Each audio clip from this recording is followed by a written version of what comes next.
Happy evening, all of you all.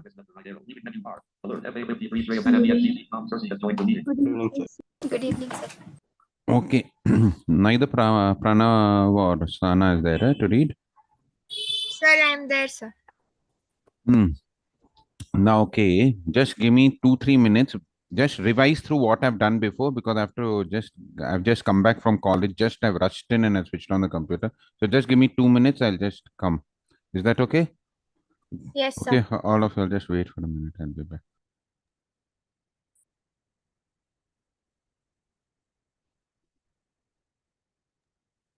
Videos on or off? Off, sir, off. Okay, off. Then I'll mute myself also. Wait.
Am I audible? Yes, sir. Yeah. So let's start off. So yesterday we had stopped at sub-agent and substituted agent, if you remember. Yes, sir. Correct. So now Sana is going to read sub-agent and then we'll discuss what's the difference quickly. Sir, I'll go with the definition. Yeah. Sir. See, actually speaking, okay, you read the definition, then we'll go that. See, actually speaking, whenever you appoint an agent, as per law, an agent cannot appoint another agent. They've given a Latin form, no, non-delegati something, correct or no? Which Yes. simply means that you cannot delegate something which has been delegated to you. Delegated means given a responsibility. See, I appointed Sahana, or Ganavi appointed Sahana to purchase silk saris because she trusts Sahana's knowledge about silk saris. Sahana has been in the field for many years. Now, Sahana appoints Lehri. Now, how does Ganavi know whether Lehri is also good at choosing silk saris? So you cannot delegate something which has been given to you as a trust. I'm trusting Sahana, that's why I'm appointing her. So she cannot appoint somebody else. So when an agent appoints another agent, that process of appointing another agent by the agent is called sub-agent. So here, Sahana is the primary agent and Leheri becomes the sub-agent. But the sub-agent is not at all responsible to the principal. Suppose Leheri chooses some poor saris, or she doesn't get the good quality, or she buys it at a higher price, then in that case, she's not responsible to Ganavi. She's responsible to Sahana, and Sahana has to report that to Ganavi. So a sub-agent has no direct relationship with the principal. He has a relationship only with the agent. What? Only with the Agent. Now, can you appoint a sub-agent? Actually, you're not supposed to appoint a sub-agent, but there are certain ways in which you can appoint it. So there are two categories: when the sub-agent is appointed properly and when he's not appointed in a proper manner. So we'll read that whole thing about a sub-agency. But legally speaking, an agent cannot appoint another agent, correct or no? So that's why sub-agency is not allowed. What not? Allowed. However, in certain circumstances, it is allowed. Okay, so let's go through it quickly. Yeah. Sir, sub-agent defined. Section 191. A sub-agent is a person employed by and acting under the control of the original agent in the business of the agency. Acting on behalf of the original agent. So original agent is Sahana. The agent of the agent is the sub-agent. Correct or no? Yes, sir. And they've given the analysis. Read quickly, whichever, which part you. Sub-agency refers to case where an agent appoints another agent. Agent, The appointment of sub-agent is not lawful because not the lawful. agent is a delegatee and a delegatee cannot further delegate. This is based on the Latin principle that delegatus non potest delegere, something like that. Something. Okay, whatever it is. Next. Contract of agency is of a fiduciary character. Fiduciary means a relationship of trust. Remember, so I am trusting Sahana and appointing her as my agent. So she has no right to betray my trust and appoint somebody else. And it is based on the confidence reposed by the principal in the agent, and that is why a delegatee cannot further delegate. And then they've given exceptions. Okay, there are certain exceptions. When can exceptions? When an agent can appoint sub-agent. Okay, so when can an agent appoint a sub-agent? So what are the ways in which you can appoint a sub-agent lawfully? Understand? The first point is the appointment of a sub-agent would be valid if the terms of the appointment originally contemplated it. Okay, so for example, Ganavi made a contract with Sana where she says you have to buy silk saris for me for my shop from all over South India. And in that agreement it's also mentioned that Sahana also has the power to appoint any other agent whom she thinks fit, who can also purchase saris on behalf of the showroom. Correct or no? So here in the agent, it's in the contract itself, it is allowed to appoint a sub-agent. Sub-agent. Understand? No? Yes, sir. Got it? Yeah. Second. Sometimes customs of the trade may provide for appointment of sub-agents. In both these cases, the sub-agent would be treated as the agent of the principal. Customs or trade means there are certain trades like fruit dealers where generally they are allowed to appoint a sub-agent, or they're allowed to appoint a Sub-agent. Sub-agent. So for example, when you buy shares, correct or no? Have you all bought, if you all know, you all can appoint, you all can buy shares from the stock market, right? Correct or no? Yes, sir. Yeah. So the original agent, let's say you have, any of you all know that there is something called as demat account and you can buy shares Zerodha, there are Motilal Oswal, these are the stockbroking firms, or there are stockbroking firms. Yes. And the stockbroking firms, all of them don't get licenses from SEBI. So some people act as a sub-agent.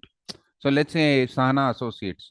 I have entered into contract. Now Sahana Associates is acting as a sub-agent of Motilal Oswal who will buy shares for me on behalf of me on the NSDL or the CSDL, on the National Stock Exchange or Bombay Stock Exchange. So while in the stock trading business, it is very normal to appoint a sub-agent. What is very normal to appoint a Sub-agent. sub-agent. So that is allowed in the customer side. So there's nothing illegal about it. Well, there's nothing illegal about it. You can buy from a main stock trader like Angel Broking or Motilal Oswal, or you can appoint through a sub-agent, or you can buy shares through a sub-agent. Just hold on one minute. Just one.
Yeah, Sana, am I audible? Correct? And Yes, visible? Yeah, continue.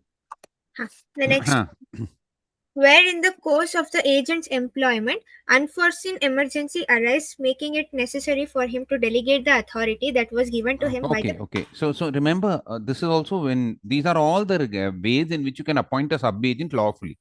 So remember again, I told you, remember that Adrut was stuck up in that. Yes, I told you he was in a lorry and there was a typhoon and all that, correct or no? And he stuck up. He cannot contact his main agent, Sana, who has sent the butter with him. Now he doesn't know what to do, correct or no? So he appoints a provision store owner in the village to sell the butter on his behalf. So, yeah, so this is you're giving a sub-agency because there's an emergency. Or there is an emergency. So in an emergency also you can appoint a sub-agent. What you can appoint a sub-agent quickly. Huh? Understood? Yes, Huh, sir. huh, huh. Next is representation of principal by sub-agent properly appointed. So When a now, sub- yeah. So now, if you're properly appointed in all these ways, customer tradition, where it is mentioned in the agreement, where there is an emergency, correct? Okay. sir. The first point is principal is liable to third parties for the acts of the sub-agent. Uh, yeah, Principal, principal. Now the principal is liable because you have appointed it. Now, Sana, in the contract itself, it was mentioned that Sana can appoint a sub-agent. She appointed Larry, and she bought saris which were a little higher price. Now, Ganavi has to pay the price because she had agreed to appoint the sub-agent. What she had agreed to appoint the Sub-agent. sub-agent. Yeah. And Next. next point, agent's responsibility for sub-agents. The agent is responsible to the principal for the acts of the sub-agent. Yeah.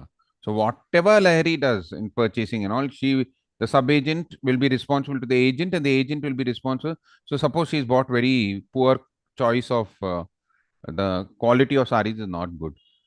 Here, Sahana will be responsible to Ganavi for the work done by Lahiri, who's the sub-agent. Understood or no?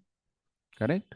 Yeah. Yes, sir. Mm. Next point is sub-agent's liability to principal. The Mm. sub-agent is responsible for his acts to the agent, but not to the principal, except in case of fraud and willful wrong. Wrongs, right? Okay. So here just read that line again. Sir. The sub-agent is responsible for his acts to the agent, but not to the principal. So Larry, yeah. So Larry is responsible only to Sana. Sana is responsible to Ganavi. Unless there is fraud or willful wrong. So suppose Larry has fraudulently sold the saris. She's taken it from her own go down and she sold it to Sana. And she's told, no, I bought the best saris. Then she's done some fraud and she's not revealed that fact to Sana. Then she's not only responsible to Sana, she's also responsible to Ganavi. Correct or no? Got it? If you do any fraud or willful wrong. Correct or no? Yes, sir. Yes. Next point is agent's responsibility for sub-agent appointed without authority. Now this is Sana has appointed Larry without consulting Ganavi or without the above reasons. So what is the point over there? What can you do? Yeah. Sir. The first point is the agent is responsible for his acts both to the principal and to third parties. Okay. So here, if Lahiri does anything wrong, now let's say we'll keep an idea. Now let's say Ganavi has appointed Sana to sell the saris. And Sana appointed Larry to sell the silk, and she didn't take permission from Ganavi. So now Larry, the sub-agent, is not properly authorized to be the sub-agent because the agent cannot have it. And Larry sold the silk saris on credit to Tanushri, and Tanushri didn't pay the money. Correct or no? So here, the agent is responsible to the principal for the losses which are suffered. The sub-agent will be responsible only to the agent. And let's say she sold the sari to Tanushri and the saris were defective. Here the agent is not the sub-agent is not responsible for the bad quality of the saris. The agent is responsible for the bad quality of the saris. So here Sana is responsible both to the third party as well as to the principal if the agent does any mistake. What if the sub-agent does any mistake? Understand or no? Yes, sir. Yeah. The next point is the principal is not responsible for the acts of the sub-agent. Yeah. He is not responsible for the acts of the sub-agent. So, yeah. So if this fellow, she sells it to somebody if she willfully sells some bad quality saris or something like that, or the saris were damaged and this also, Tanushri can't file a case against the principal. She can only file a case against Sahana. Understood or no? Got it? Yes. Yes, sir. Next, the sub-agent is not responsible to the principal at all. He's answerable. He's answerable only to the agent. So sub-agent only to the agent to the principal. Correct or no? Yes, sir. So next is substituted agent. Okay, now there is a difference between substituted agent and sub-agent. What happens is if the agent cannot do the work which has been assigned to him by the principal, the agent can recommend another person. And then the principal appoints this person instead of the agent, and that person is called the substituted agent. Ganavi told Sana, can you buy some good silk saris for me across South India for my shop? Sana says, I'm very busy. I have got a lot of work. I have my CA exams to write, etc. So I can't do it. But I know a very good person called Larry who's a very good chooser of saris. You can appoint her on my behalf. So now Ganavi appoints Lahiri as her agent instead of Sahana. This is not a sub-agent. This is not Sahana appointing an agent. Sahana is recommending to the principal and the principal is substituting Sahana by somebody else. So those type of agents who are appointed by the principal directly substituting the actual agent is called as substituted agent. They are not sub-agent. It's not one agent is appointing another agent. Here, there is a substituted agent. What it is a substituted agent. Understand? Yes, No? sir. Yes, sir. Yeah. So should I read the definition? Not the definition. Just read any example or whatever is there which you think is right. If one or two lines can bring out the essence. Sir, they are both substituted agents are not sub-agents. They are agents of the principal. Principal. The principal is appointed instead of like a substitute. No, you say substitute player. No, instead of that player, somebody else is playing on their behalf. Correct. So that is called a substituted Agent. agent. Next, relation between a principal and the person duly appointed by agent to act in the business of agency. Under that, where an agent holding an express or implied authority to name another person to act for the principal in the business of the agency has named another person accordingly, such person is not a sub-agent but an agent of the principal. Yeah. So she told him, see, I am appointing, I'm telling you that you appoint Larry. And she appoints Larry. So now Larry is directly responsible to Ganavi and there is nothing of sub-agency. Correct or no? Got it? So the substituted agent will just act like the agent only. And whatever are the liabilities of an agent, whatever the rights of an agent, whatever the rights, duties of an agent, the same rights, duties are also of a substituted agent. What of a substituted agent? Understood? Yes, sir. Sir, they've given one example and agent's duty in naming such person. In selecting such agent for his principal, an agent is bound to exercise the same amount of discretion as a man of ordinary prudence would exercise in his own case, and if he does this, he is not responsible to the principal for the acts or negligence of the agent so selected. Okay, now let's say Ganavi has appointed Sahana as an agent to collect rent from all her apartments. Ganavi has some 40 apartments and she has given it on rent and she tells you, please collect it. Sahana is telling, I'm very busy. Instead of me, you can appoint Lahiri. Correct? Now, Lahiri, she misappropriates the funds. If Sahana has taken adequate precautions, she's done a background check and she's found that Larry is an honest person. For the past 5 years, she was working as a collection agent for some other real estate agent and she was doing the job properly. And even after that, if Larry misappropriates the rent, Sahana will not be held liable. Only Larry will be held liable. Correct or no? Understood? Yes, sir. There are different agents. I'm giving you purchase agents, collection agent, selling agent. All these are different types of agents. Understood? Yes, sir. So next, they've given 2 examples. Anything you want to summarize? Anything of those examples? No. Sir, I don't know if it is important or not, sir. Okay, leave it off. We will do those examples when we do the. You all please go through this. I want somebody to send me the study materials of the Institute of GHNI.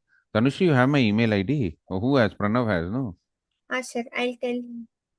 You send me 2G, 2H, and 2I because I'm not getting the examples when I'm converting it to Word document or text document. My PDF is not reading in this thing, and it's not showing me the examples. It's showing me only the main text. I don't know why. Okay. Which chapters? I mean, which units of Indian contract accounting? The last 3 units. 2G, 2H, 2A. Okay, sir. For PDF. Sir. Send it as an attachment. Where's Pranav gone? He's gone to. Sir, he has some family emergency, I guess. Okay. Or might be he's in first PUC, right? Or second PUC? No, second PUC. Okay. Sir. Next is difference between subagent and a substituted agent. So many differences are there between subagent and sub. You all understood the difference, right? 8 differences. You all want to go through this? You can read them quickly. Sir. In case you all don't understand anything, you all please ask me. Otherwise, we are going to skip more. So Hmm. should I go with the next heading or? Yeah, I think so. You all understood, no? What is a sub-agent? An agent appointed by an agent is called a sub-agent. A person who's nominated by the agent to act on his behalf is called a substituted agent. A substituted agent is not liable to the agent, he's liable to the principal. But a sub-agent is liable to the agent. Understood or Agent. no? Yeah? Yes. So all these differences are that only. Understood? Got it? Yes. Hmm. Yes, sir. Hmm. Next is duties and obligations of an agent. Agent. Duties and obligations of an agent. Sir.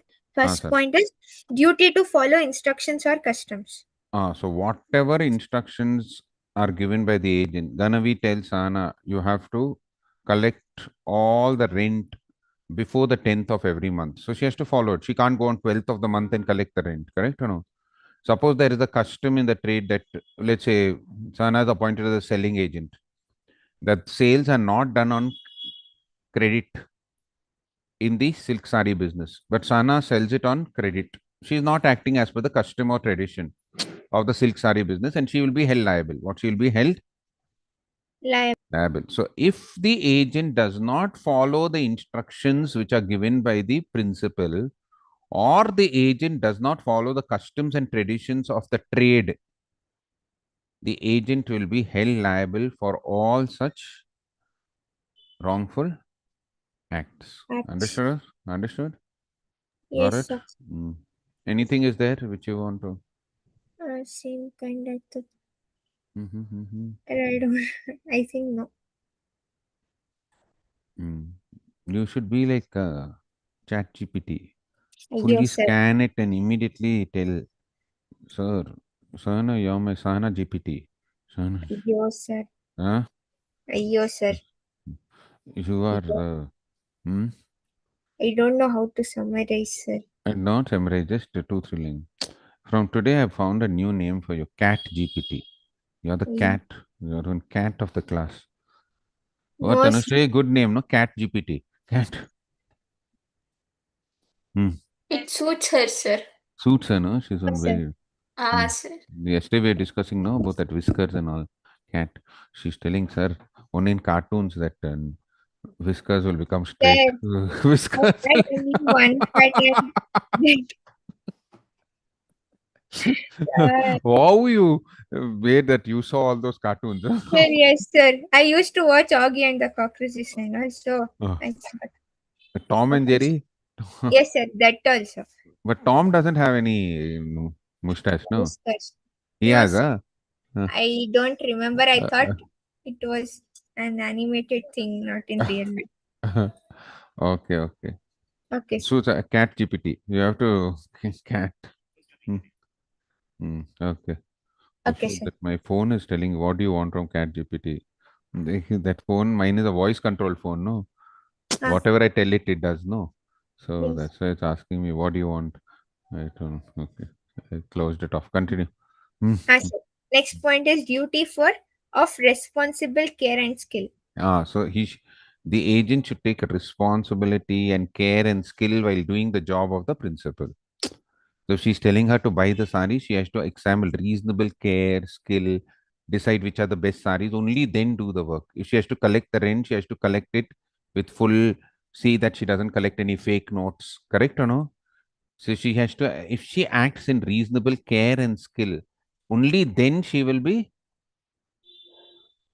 not have. Otherwise, the principal can repudiate the contract or ask her to pay the damages. What ask her to pay the damages? Understand? No? Just see, go through those 4, 5 lines and see if anything we missed out. Any points over there?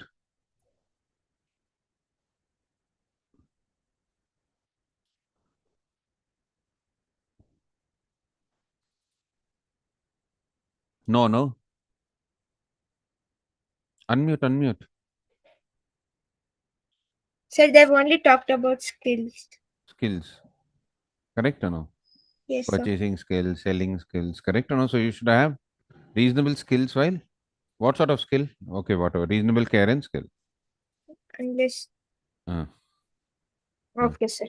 Andre, if the principal has not specified, he has to work according to the skills he has. Something Mm. like that they've given. Yeah, I yeah. said, and Oh. they've given 4 examples. Oh my God. Just take any 1, 2 random examples and read, no? First and second one. Okay, sir. A. An agent for the sale of goods having authority to sell on credit sells to B on credit without making the proper and Proper, usual yeah. So he didn't make any proper and usual inquiry. So he's not acted with reasonable skill. delegation. Sir. Uh, uh. Okay. And next, A, an insurance a broker employed by B to effect an insurance ownership omits to see that the usual clauses as are inserted in the policy. Policy. If it is afterwards lost, in consequence. So in case you see that you have to, somebody tells Sana to hire a ship, take an insurance, but she didn't see whether the clauses in the insurance policy are correct or No, not. So all these are reasonable skill. Were they reasonable skill. skill? Okay, go to the next one. Duty to render proper accounts. Uh, An agent is bound to render proper accounts to his principal on demand. Rendering accounts does not mean showing the accounts, but the accounts supported by vouchers. okay, now see Sorry. when Sana Ganavi appointed Sana as her collection agent to collect all the rent from the apartments. So Sana should render the proper accounts, or let's say she appointed her as the purchase agent. That's much better. So she should tell her from which shop she's bought what, how much is the total purchases, how much is the traveling expenses, what are the cost of buying those, what are the transport charges, what are the ways in which if you have to courier them, all the accounts, whatever she's paid have to be rendered to her with supporting vouchers, not just showing her what is spent. What are vouchers? Vouchers are supporting documents which support an accounting transaction is called as a Voucher. voucher. So suppose she's purchased, so she should show her the bill of the Purchase. purchase. Suppose she's traveled and that lorry has charged her, she should show her the lorry receipt as to what is the amount which has been spent on transporting the goods. So everything should carry a supporting accounting document that is called as vouchers. So the account should be rendered with the vouchers. What with the Voucher. vouchers? Understand? No? Yes, sir. So vouchers are supporting documents which support an accounting transaction. Remember this. You'll all study this in your first VC. Sir. Next is agent's duty to communicate with principal. It is the duty of an agent in cases of difficulty to use all reasonable diligence in the communicating with his principal and in seeking to obtain his instructions. Yeah. So whatever happens. Now let's say Ganavi has told Sana, don't buy any sari above 5,000 rupees. Now she found a very good sari for 5,200 rupees. She cannot just buy it and say, oh, 200 rupees, nothing. She has to communicate with Ganavi and try and get her consent for that particular transaction. Understand? No? Hmm. Yes, sir. Hmm. And next is duty not to deal on his own account. Hmm. Agent should not deal on his own account without first obtaining the consent of the principal. No, Otherwise, the principal may repudiate the transaction, claim from the agent any benefit which may have resulted to him from the transaction. correct. So you cannot act on your own account. Correct or no? So whatever if you're doing, if you do about without any consent, he can cancel the contract. So for example, let's say she bought the sari for 5,500. She can cancel the contract. She says, I'm no longer. Or if any benefit has been given to the agent, she can claim the benefit from such transaction. Correct? Yeah. Yes, sir. Next, they've given 3 examples. Any one you can read so that they can get an example. A directs B, his agent, to buy a certain house for him. B tells A it cannot be bought and buys the house for himself. A may, on discovering that B has bought the house, compel him to sell it to yeah. So A. this is that benefit. Yeah. So this is a fiduciary relationship. I'll also tell you this. So now let's say Ganavi tells Sana, hey, you buy one good house for me in Banshankari. Sana sees one very good house. And she says, oh, it's available only for 60 lakhs. What I'll do, I'll buy it for myself. And then sell it at a profit to Ganavi. So Sana buys the house in her mother's name. And then she says there's one person who wants to sell it to you, or her father's name, Mr. Raghavendra, he wants to sell you the house for 65 lakhs. And she sells it to Ganavi for 65 lakhs. But actually, she bought it only for 60 lakhs. Now, Lakhs. Ganavi comes to know she can ask Sahana to return back that 5 lakhs. Or to return back that 5 lakh. 5 lakhs. Understand? No? So, whatever benefit Sahana has got from that unauthorized transaction has to be returned back. Yes. So next is duty not to make secret profits. Okay. Mhm. It is the duty of an agent not to make any secret profit in the business of agency. His relationship with the principal Yeah, this is is the same thing which I just now told you, right? yes. You can make any secret profit. Like now, Sana made a secret Profit of 5 profit, lakh. like 5 lakhs. So that has to be returned back to Ganavi. Understood? Yes, sir. Next is duty not to delegate. That remember, you cannot appoint a sub-agent Sir. unless there are certain. So the duty is whatever responsibility is given to you, you only should do it. Nobody else should do it on your Behalf. Understood? Yes, sir. Mm. Next is agent's duty to pay sums received from the principal. Received for principals. Hmm. Wait. Just read it Sorry, again. sorry, sir.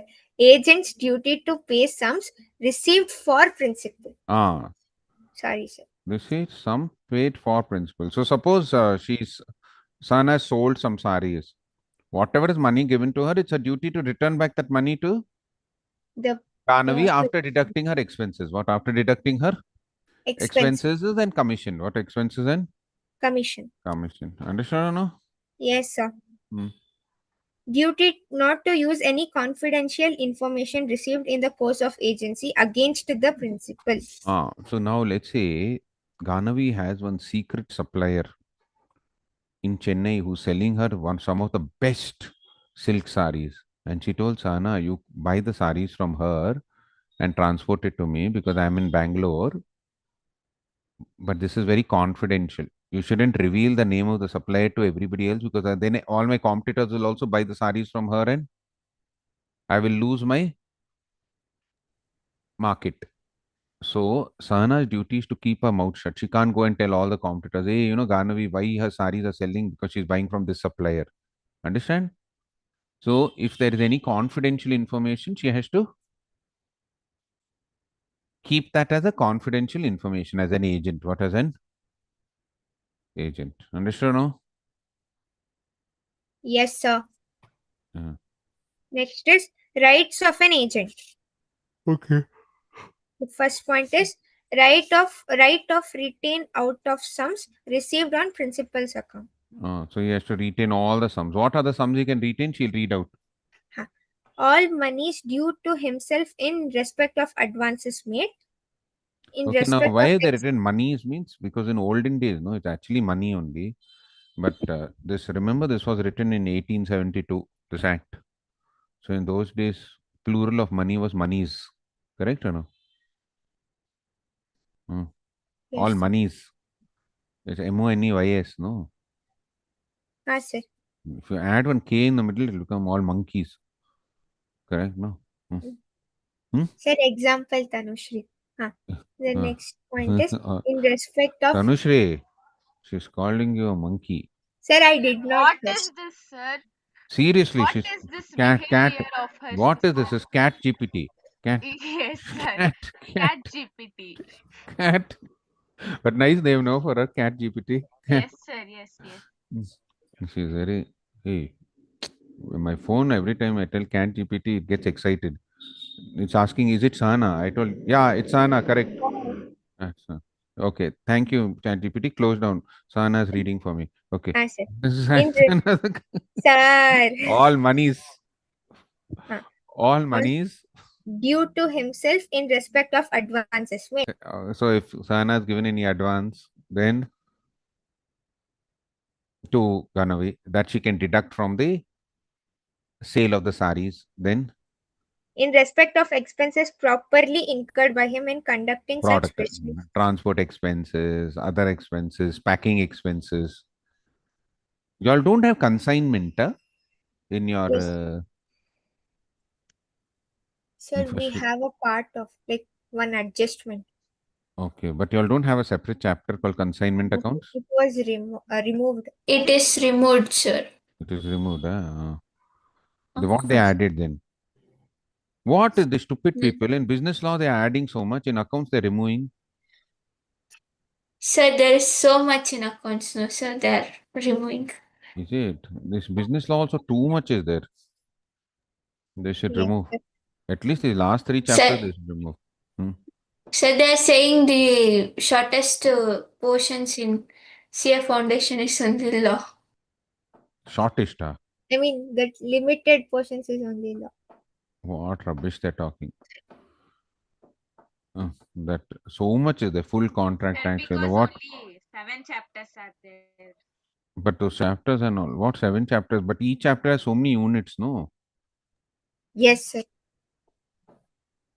And you see in that economics and all, nothing is there, and all MCQs. You know what? Everybody gets 60, 70, 80 in economics. You ask your previous batch. Everybody passes in economics because it's so easy, it seems. You just get ticking, no ABCD. Hmm. Sir, but negative marking is also there, no, sir. One girl, she got 87 in economics, 94, 93, like that they get in economics. Accounts 20, law 420, not 420, whatever, 42. Oh, Sir, next point is right to next, remuneration. uh, Sorry, sir. Such remuneration as may be payable to him for acting as agent. That was the so last point. so whatever remuneration. So suppose Ganavi has agreed to pay Sana for purchasing 100 saris, 20,000 rupees. So she can deduct that amount from the. Hmm, understood? From the sum received. Yeah, Sir. yeah. Next is right to remuneration. So every agent has the right to remuneration, whether it's an agent, whether it's uh, whether it is a commission or whether it's a fixed amount. Sana is sold. Let's say Ganavi told, whatever saris you sell, I will give you 10% of the value of sari. Sana sold saris worth 1 lakh. So she has to give her 10% of 1 lakh, that is 10,000. Correct or no? Now, let's say if the agent has done his work and the principal acts in a crooked manner and tries to refuse to pay the remuneration, then the agent can file a case against the principal. What do you mean by that? For example, let's say Ganavi wants to sell her a house. And she tells Sana, can you find me an buyer for my house? I want to sell it for 75 lakhs. Sana tells, okay, how much commission you'll give me? She says, I'll give you 2% commission, 1,50,000. So Sana hunts here and there and she finds Tanushri. She says, Tanushri, this is a very good house. Will you buy it and all? She says, yeah, but I want to speak to the owner first. I want to know about the entire water supply and electricity wiring and all. So she comes over there to see the house and there she meets Ganavi. Oh, it's your house. Huh? Ganavi says, yeah, and all. And silently she takes off Dhanushri's number. Later on, she says, Sana, I don't need your services. And she contacts Dhanushri privately and makes a deal to sell the house for 75. If Sana comes to know about this, she can demand 1,50,000 from. Got it.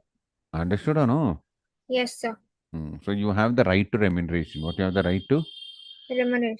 Sir, in that only they have given two things. When remuneration is not fixed in the contract, his what he has the right to get the usual remuneration. Usual remuneration in that agency. So let's say for selling house, usually for real estate it's 2% or 1%, correct or no? Yes, sir. And For if he does any misconduct, and for that he is not entitled, yeah, that is also given. given. Okay. Okay, sir. Next, Okay, sir. agents lien on principal's property. Agency lien. So now let's say this Sana had been assigned to sell 500 saris or Ganavi. She sold 400 saris and she's asking for commission. And she's also sent her the money for 400 saris. But Ganavi is not at all paying her commission, not at all reimbursing expenses, not paying her anything. She's just taking the money for the 400 saris and she's keeping her mouth shut. So here, and she's telling, return back those 100 saris to me. Here, Sahana can exercise lien on those 100 saris till she gets her remuneration, till she gets all her expenses reimbursed from Ganavi. Understood? Yes, sir. Hmm. And they've given the conditions. Yeah, read the conditions.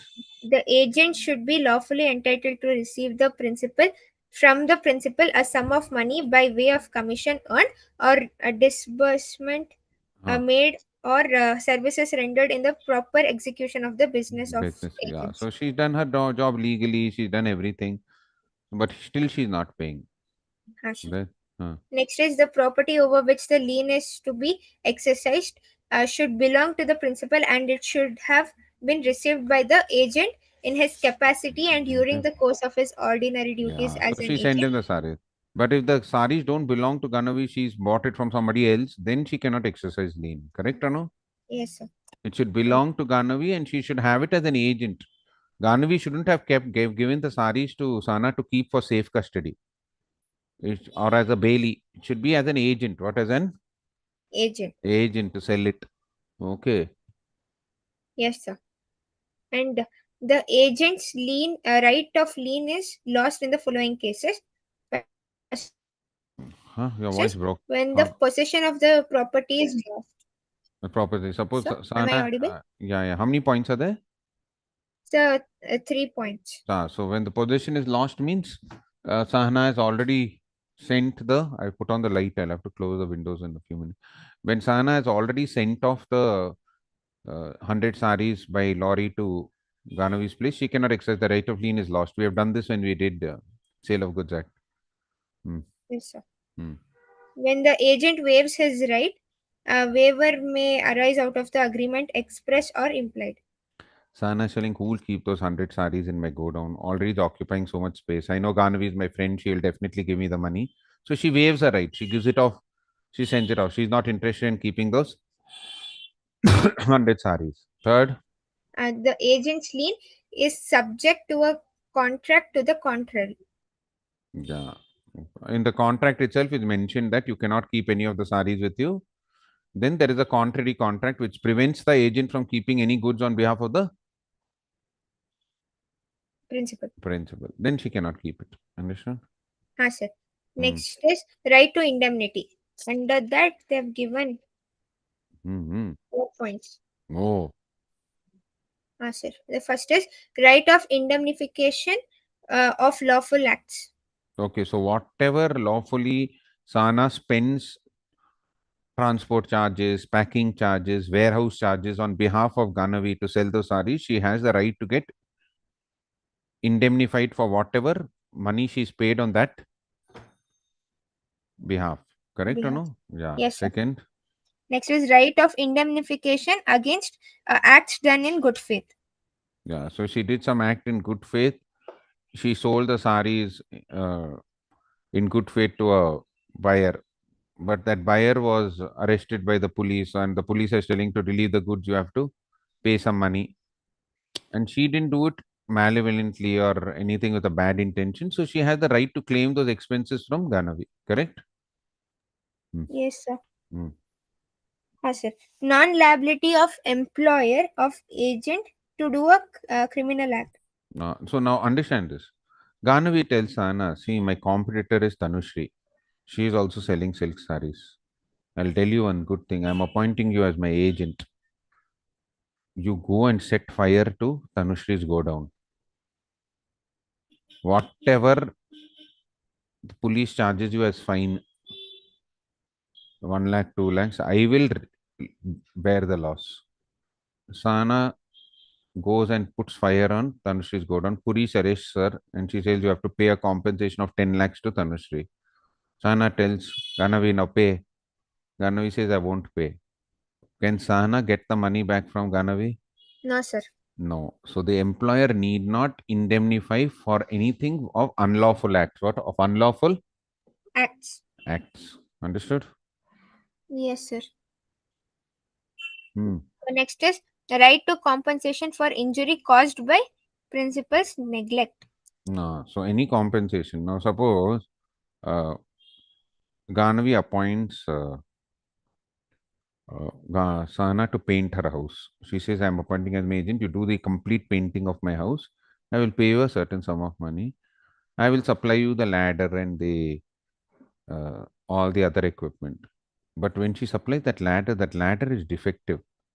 One or two rungs of them are very loose. So that poor Sana, when she's climbing, that ladder breaks and she falls on the ground and she has to be admitted with a fracture. Now, whatever fracture expenses of Sana will have to be borne by Ganavi. Understood or no? Yes, sir. Got it? Next. Yes, sir. Hmm. Next is principal's liability to third party. Hmm. Under that, the first point is principal's liability for the acts of the agent. Whatever the agent does, the principal will be held Liable. liable. Remember, I told you the very essence of agency is that the acts of the agent bind the principal. What it binds the principal. Prince. When the agent acts, there is a privity of contract between the agent and the third party. But between the agent and the Third party. third party, which party? Third party. Yes, sir. Hmm. The next point is principal's liability when agent exceeds authority. Hmm. Yeah. Hmm. Sir, should I read it out? What? Hmm. Sir, a principal's liability when agent exceeds authority. Yeah. Principals. Okay. Just give me a minute. 1 minute. I'll just close the windows and come back. Just give me a minute. Sir.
Yeah. Yes, sir. Oh. Next point is Principal's liability when agent exceeds authority. Hmm. When an agent When an agent. when an agent does more than he is authorized to do, and when the part of what he does which is within his lab authority can be separated from the part which is beyond his authority, so much only of what he does as is within his authority. Okay. Wait. Let me explain this. Now, Ganavi appointed Sana to buy 500 kgs of rice on her behalf as a purchase agent. Now, Sana went to the market and she saw that rice is available, but also sugar is available at a very low cost. So, what she does is she buys 500 kgs of rice and 100 kgs of sugar. Now, she's acted beyond her authority. She was appointed only to purchase rice, correct or no? But she acted above her authority. Correct. So, here, if the act within the authority can be separated from the act outside the authority, the principal can accept the act of 500 kgs and can reject the 100 kgs. Correct? But if it cannot be separated, say for example, Sana buys 600 kgs of rice while she was asked to buy only 500 kgs. She thinking we're getting at such a cheap price. The dealer told if you buy 600 kgs, you'll get 2 rupees extra discount. And she buys of 600 kg. In that case, Ganavi can cancel the entire contract because the rightful part cannot be separated from the part which is exceeding authority. What which is exceeding authority. Understood? No? Got it? You Yes, sir. understood? Yes, Yeah. sir. Yes, sir. Hmm. Hmm. And under that subpoint is principal not bound when excess of agent's authority is not separable. Hmm. Not separate. He is not bound. He need not pay for the 600 kgs. She can return the entire 600. kgs. Hmm. And exception, liability of principal including belief that agent's unauthorized acts was ever authorized. What? Read this. Sorry, sir. I'll read it again. Yeah. A liability of principal inducing belief that agent's unauthorized acts were authorized. Okay. So suppose she has told Sana that 500 kgs you can buy, but when the market, let's say she's buying it from Larry is the seller. The Larry asks Ganavi, your agent has come here to buy rice. Should I send it to her? How many kgs should I sell her? Sell her how much ever you want. She's my agent. She can act anything in my. So she's making her believe that she can buy how much ever kg she. She's not told her that her authority is only to buy 500. kgs. So kgs. if it is known, if she by her act, if the principal induces the third party to believe that the agent can act beyond the authority, then the principal will be held liable. What the principal will be held liable, even if Sana buys 600 kgs. But even if Sana buys 600 kgs. Understand? No? Yes or no? Yes, sir. Yes, Hmm. sir. Next is consequences of notice given to agent. Hmm. Any notice given to or information obtained by the agent, provided it be given or obtained in the course of business transacted by Wait. him Wait.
Yeah, tell me.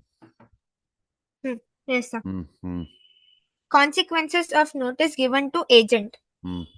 Any notice given to or information obtained by the agent, provided it be given or obtained in the course of the business transacted by him for the principal, shall, as between the principal and third parties, have the same legal consequence as if it had been given to or obtained by the principal.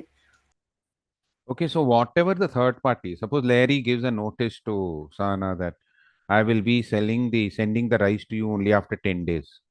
Now, if she gives the notice to the agent that the goods will be supplied after 10 days, it is the same as giving the notice to Ganavi, who's the principal. So later on, Ganavi can't tell, oh, you gave it after 10 days. If the third party gives the notice to the agent, it is the same as giving the notice to the principal. What it is, same as giving the notice to the principal. Principal. Understand, no? Got it? So, Hmm. next is principal's liability for the agent's fraud, misrepresentation, or torts. Hmm. Misrepresentation made or frauds So committed by suppose Sana told, go ahead, read the one thing. yes, has it by Hmm. agents acting in the course of their business for their principals have the same effect on agreements made by such agents as if such misrepresentations or frauds had been made or committed by the principals, but misrepresentations made or frauds committed by agents in matters which do not fall within their authority do not affect their principles. Okay, so now Sana tells Larry, "Man, see these saris, no, which I'm selling to you, they are made of pure Kanjivaram silk. Actually, she's making a misrepresentation. That is not pure silk. That is cotton silk. What it is, cotton? Silk. Cotton silk is a mixture of cotton and silk. Okay. In this way, Ganavi is liable for any damages for the lower quality of goods as if she had entered into a contract with Larry. Because it's acting on the normal course of business. The agent has to act on behalf of the principal, and the agent is misrepresenting a fact. So it's the same as the principal misrepresenting the fact, but the same as the principal misrepresenting the fact. But let's say Sana borrows 1 lakh rupees from Larry, telling that, hey, you give me 1 lakh, I'm such a good supplier and all. That's not in the normal course of business. Then the principal will not be held Liable. liable. Understand? No? Yes, sir. Not, yeah. Next heading is personal liability of agent to the third parties. Hmm. Agent cannot personally enforce or nor be bound by contracts on behalf of principal. Hmm. The principal And is not always the principal. Remember, a contract is between the principal and the third party. The agent is only acting as a Mediate. mediator. So sir. there's no personal liability, but there are certain exceptions, I think. Yeah. Yes, sir. There are 5 exceptions. Five First, exceptions. where the contract is made by an agent for the sale or purchase of goods for a merchant resident abroad or foreign principal. When Okay, an now agent see, in the olden days, no, the contract between getting people, you have to send air mail and also now, for example, let's say uh, Sana finds a buyer of silk saris in London, correct or no? And she sells the silk saris to, let's say, Larry's in London. Here, the principal will not be held liable. Sana will be held liable because in olden days, it was very difficult to contact a person outside the country. Now you have WhatsApp, now you have internet, Zoom calls. But in those days, if you had to contact, you had to contact by mail. There were no enough means of communication. So if the agent was acting in a foreign country, the agent was personally liable and not the principal. What? Not the principal. Correct or no? So Sana would have been personally liable if the silk saris were defective. What if the silk saris were defective. understood or no? Yes, sir. But now everything has changed. Yeah. Next. Next point is where the agent does not disclose the name of his principal or undisclosed principal. Yeah. So Larry is telling, are you selling these saris on your behalf or on anybody else's behalf? No, no, I can't disclose who's selling the sari on your behalf. Now the agent will be personally Liable. liable. Understood? Yes, sir. Hmm. Next, non-existent or incomplete principle. Yeah. So there is no principle. Sana is actually selling the goods on her behalf and she's acting as if she's selling it as an. Principle. Oh, there is one trader in, in Bangalore, in Banaras. His name is Banaras Silk Traders. I'm selling these saris on her behalf. She's just purposely telling Larry that she's selling it on behalf of Banaras Silk Traders because she knows that people from Banaras make good saris. So, oh, yeah, you're acting as the agent. But actually, there is no such agent. There is no such principle, or there is no such. Principle. So, who will be held liable? Sahana will be held liable.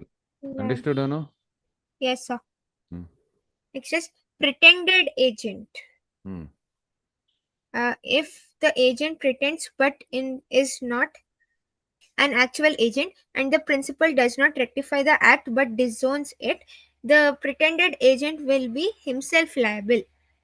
So, let's say Sahana goes to Larry and says, I am the agent of Ganavi and I have come here to purchase some silk saris from you. But Ganavi has not at all appointed Sahana as her agent, but she's pretending to you. Oh, Ganavi, yeah, okay, such a good trader. I want to buy silk saris on credit from you. Yeah, Ganavi is a very good name in the market. I'll sell it to you on credit. And Ganavi does not rectify the transaction. Then Larry goes and asks money from her. Ganavi says, I didn't appoint her as my agent. Here, Sana will be held Personally liable. liable. Yes, sir. Hmm. Next, when agent exceeds authority. That I already told you. Instead of buying 100, 500 kgs of rice, she buys like 600 kgs of rice. Correct? Or she buys 500 kgs of rice and 100 kgs of sugar. Correct? Yes, sir. Hmm. Next, rights of third parties. Ayyo. Ah, This sir. First chapter is is not getting over only. How much is there? sir, 4 pages. Appa, too, Yes, sir. too We are much. on the verge of completion, sir. Too much. Too Yes. much. Ah, sir. Uh, First is rights of parties to a contract made by undisclosed agent. uh, undisclosed agent. What? Undisclosed agent or undisclosed principal? Sir, agent. Okay, read this. I also. If an agent makes a contract with a person who he neither knows nor has reason to suspect that he is an agent, his principal may require the performance of the contract, but the other contracting party has, as against the principal, the same right as he would have had against the agent if the agent had been the principal. Hmm. If the principal discloses himself before the Actually, it contract should is. be undisclosed principal. It should be. Hmm. Oh, Yeah, they sorry. made a printing mistake. Hmm. If the principal discloses himself before the contract is completed, the other contracting party may refuse to fulfill the contract if he can show that if Okay, he see, suppose, let's say Sana is selling jewelry on behalf of Ganavi. She's an auctioneer, and Ganavi doesn't want to disclose herself. Once the jewelry is sold, the person who buys it, he can hold the agent responsible because the principal is undisclosed or the principal is undisclosed. disclosed.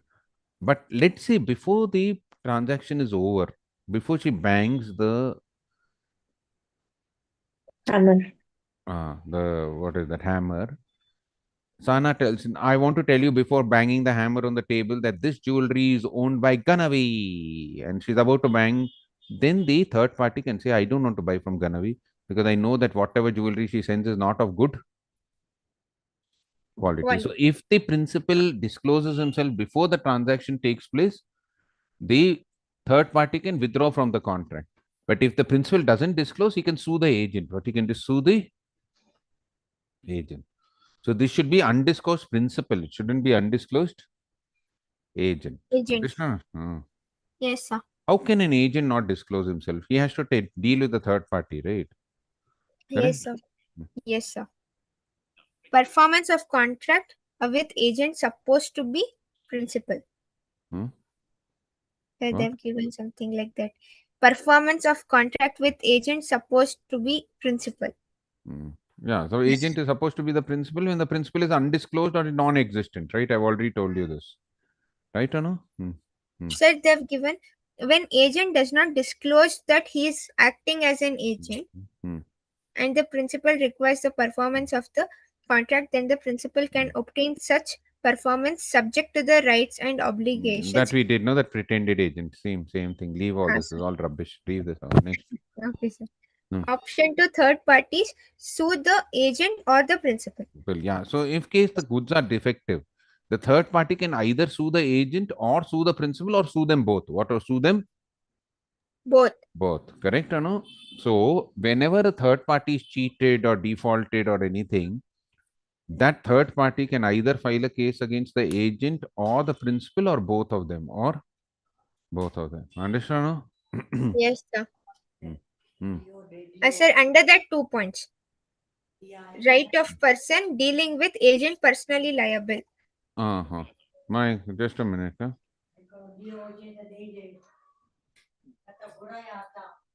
My acronym make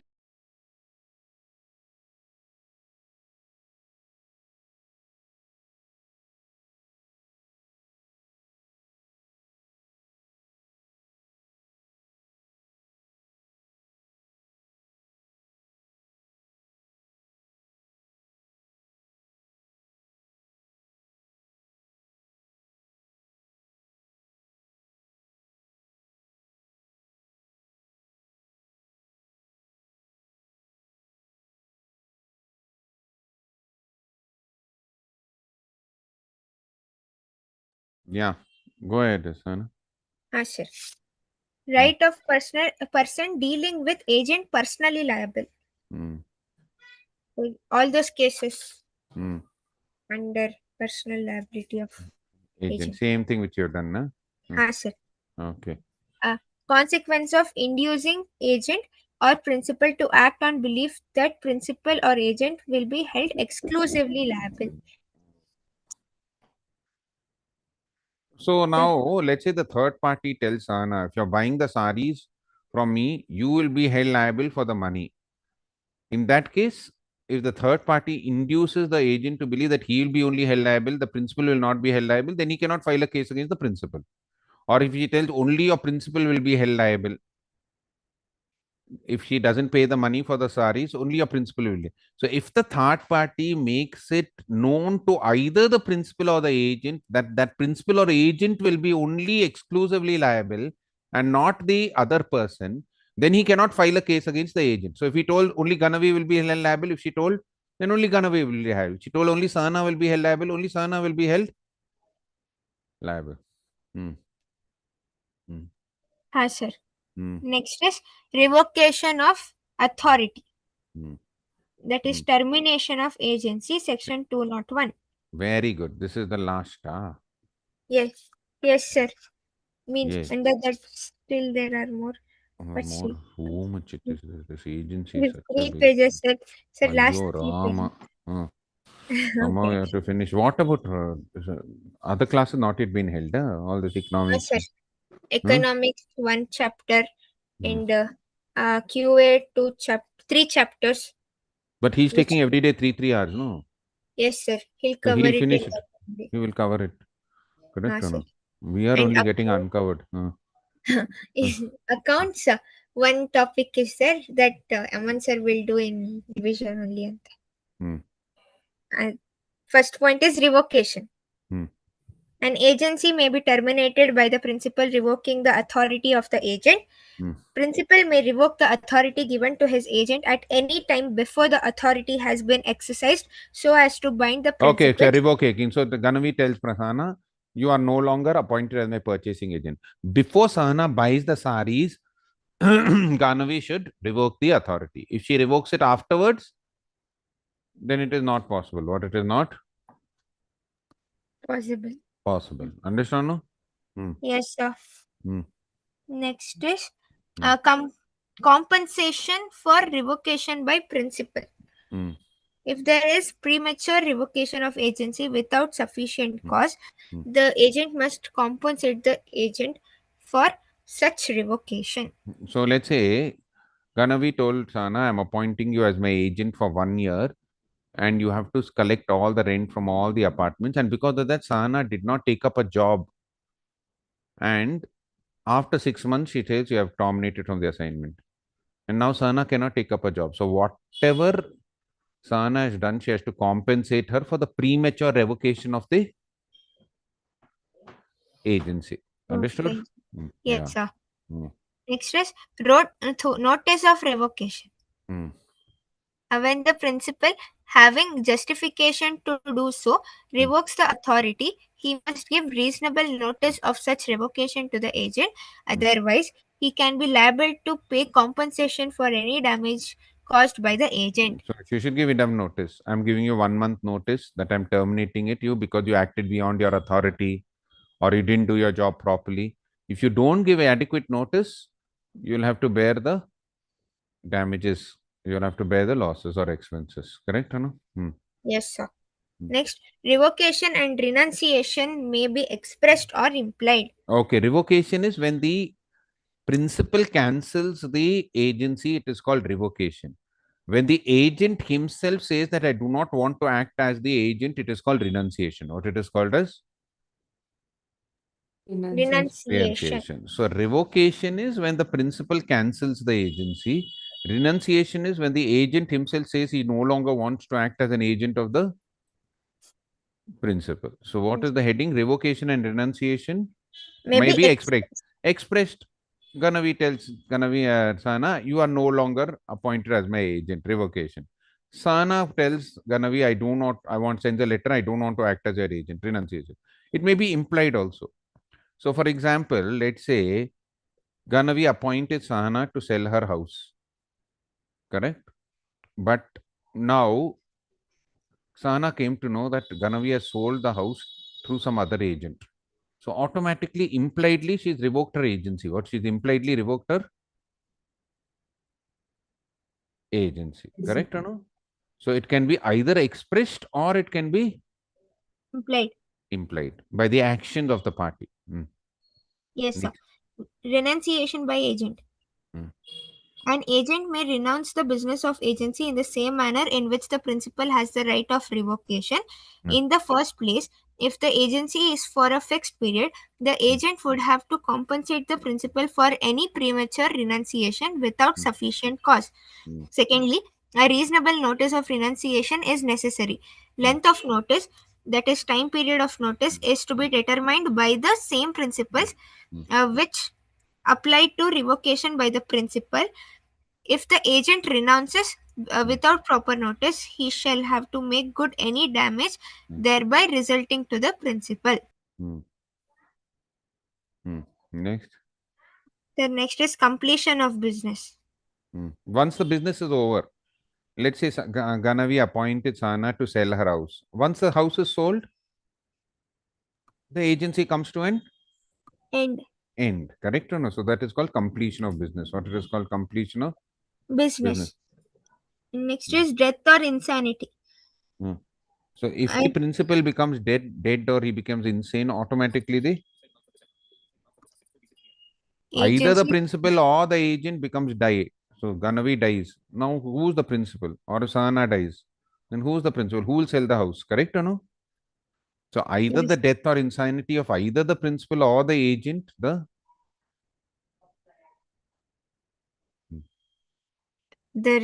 agency is revoked. Revoked. Or terminated. Next is principal's insolvency. No, so if the principal becomes insolvent, she told her to sell, buy goods on her behalf, but she herself become insolvent. So how will Sana buy goods on her behalf? Because she doesn't have the capacity to pay, right? Got it? Sir. The next one is on expiry of time. Yeah. So suppose Ganavi has appointed Sana as her selling agent for all her saris for a period of 1 year. After 1 year, automatically the agency will come to an end. If she wants to make it, she has to renew the contract. What she has to renew the contract. Correct? Yes, sir. Next is when the agency is irrevocable. Okay, now see here, this is an important topic which I want to tell you. sometimes the agency cannot be revoked. She will read that line and I will explain when the agency cannot be revoked. When the agent himself has a personal interest in the contract, the agency cannot be revoked. Just read that line quickly. Sir. When the agent is personally interested in the subject matter, Personally interested in the in the subject matter. subject matter of the agency becomes irrevocable. Section 202 states that where Okay, the wait. agent He is personally interested. So I'll give you the example you are interested. If the agent is personally interested in the subject matter of the contract, then the principal cannot revoke the agency. What do you mean by this? Sahana has given a loan of 5 lakhs to Ganavi. Okay. Now Ganavi tells Sahana, see, I have got a property in Banshankari. Can you sell it for me? Once you sell it for me for 65 lakhs, out of that 65 lakhs, I will pay back your loan of 5 lakhs. What I'll pay back your loan of 5 lakhs plus I'll give you commission. What plus I'll give you? Commission. Correct or no? Now, Sana herself is interested in the subject matter because if she sells the property, only then she can recover her loan of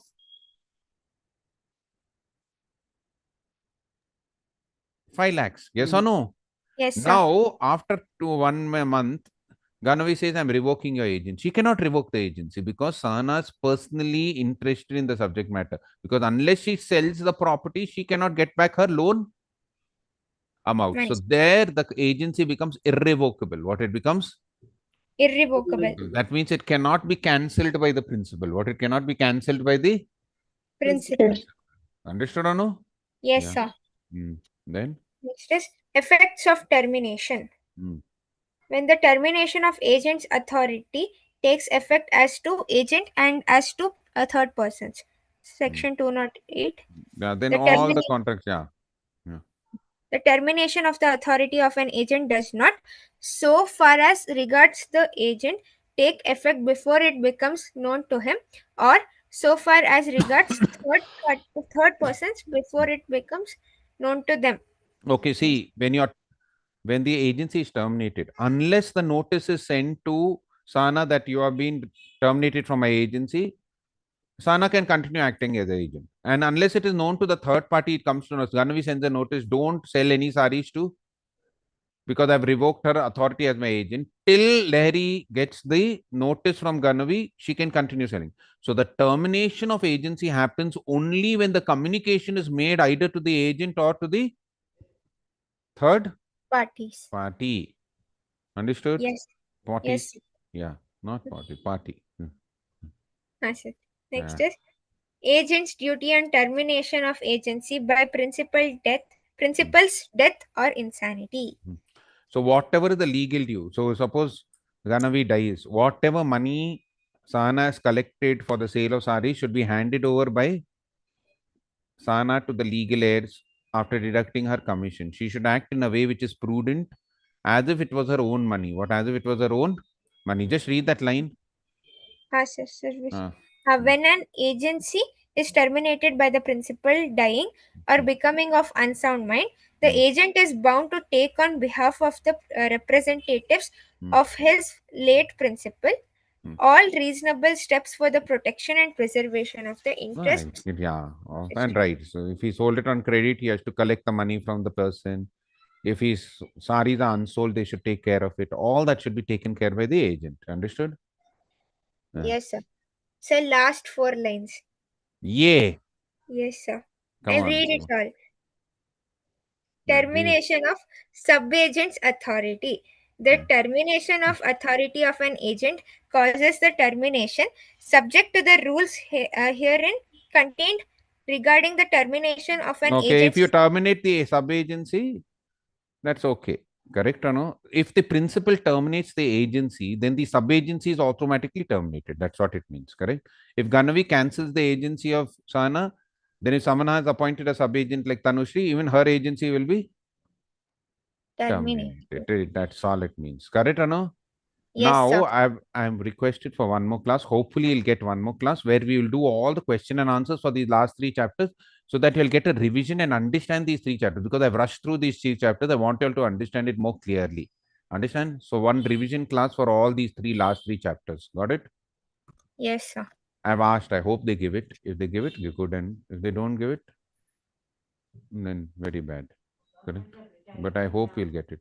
Okay. Yes, sir. Okay. Thank you, Yes. guys. Thank you. Hopefully, you'll meet once. Okay. Thank you. Thank you. Thank you. Yes, sir. Thank you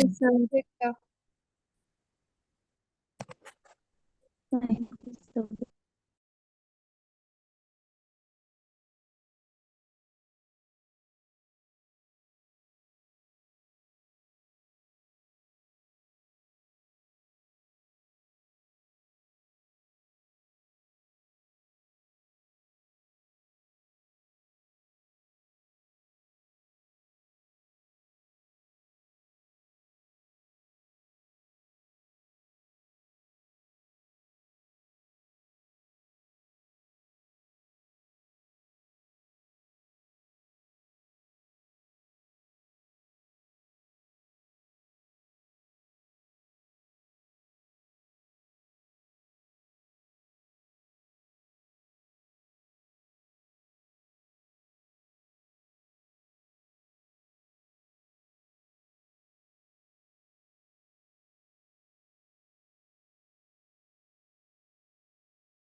Hello friends, good evening. Good evening, sir. Good evening, sir. Good evening, sir.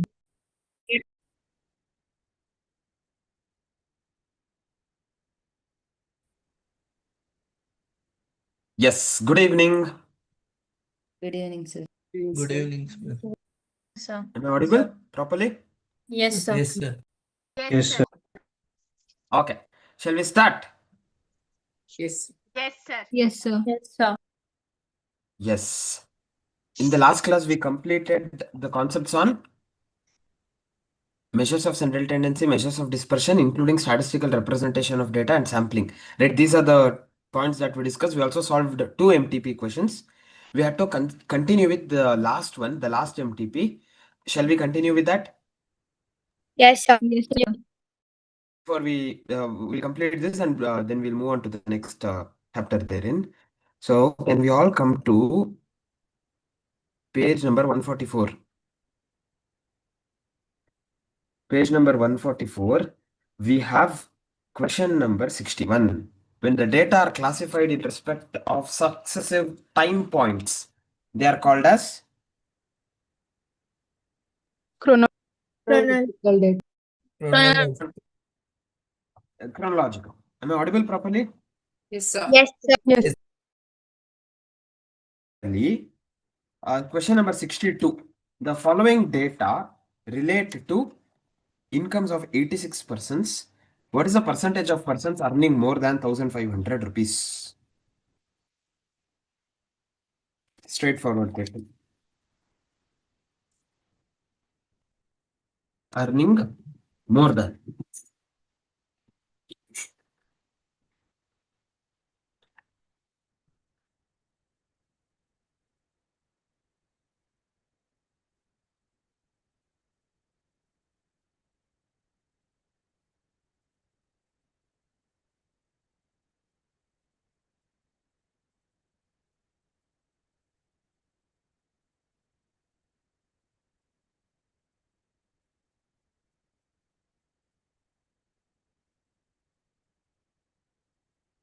Yes.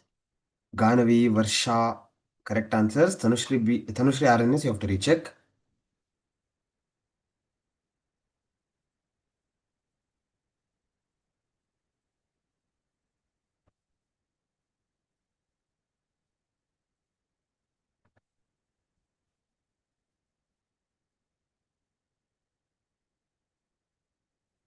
No Vikram.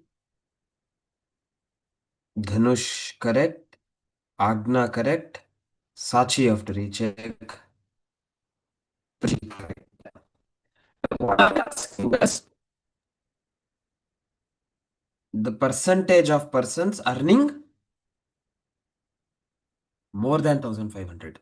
So more than 1,500 means these two class intervals. So if I add these two, I get 43 persons out of 86 total. 43 by 86 into 100. 50%. 50. Yes. Yes. Did everyone understand? Yes, sir. Similarly, question number 63. Bivariate data are the data collected for Two variables Variables. at Two this variables. point of time. C as well as D. Option C. C. Option C. Yes. Variables at the same point. That is called bivariate. 64. Dash is the upper part of the table Box head. describing Box. columns. A. Cap. Is it caption or box head? Caption. Box head. Box head. Box head. Box head. Box. Yes, sir. Upper Yes, part. sir. Upper Box. part. Upper part. Both. The entire upper part of the table describing the columns and subcolumns. Whereas if they had given us Only Columns. columns. Three columns. Three columns, then it would be Captions. caption. but subcolumn headings also be part of captions. It's not Sir, just column. Subs. sir, they've used the word upper part of the table. Yes, yes. So if they had just spoken about columns and subcolumns, it would have been captions. Whereas since they're talking about the upper part of the table, it has to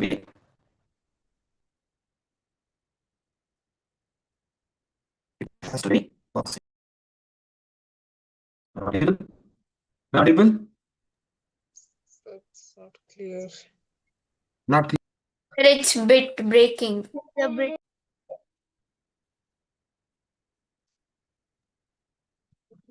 Still it is not clear. so now it is clear. Clear. Yes. No, okay, we'll just see. 65th one. If from a population with 25 members, a random sample without replacement of 2 members is taken, number of samples. Yesterday's session we discussed this.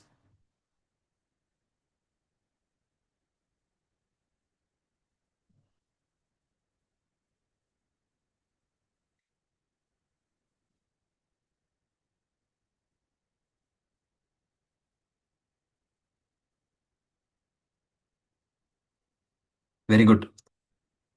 Sahana, correct. Sachi, you have to recheck. Pooja, you have to recheck. Agna, you have to recheck. Varsha, correct. Ganavi, correct. Chetan, you have to recheck. Tanushri RNS, you have to recheck. Apurva, you have to recheck. Annapurna Nayak, correct. Sanjana P, you have to recheck. Rachana, correct. Indira, you have to recheck. What happened? If from a population with the 25 members, if they are drawing a random sample without a replacement, if it is sampling without replacement, what is the formula? Number of samples? Capital NC. By N. Small n. NCN, right? Only if there is with replacement, it is N to the power N. So they want samples of 2. That means it would be 25C2. What is 25C2? 25 into 24 divided by 2. 2 ones are 2 12s are 25 into 12, 300. Is that clear? Yes.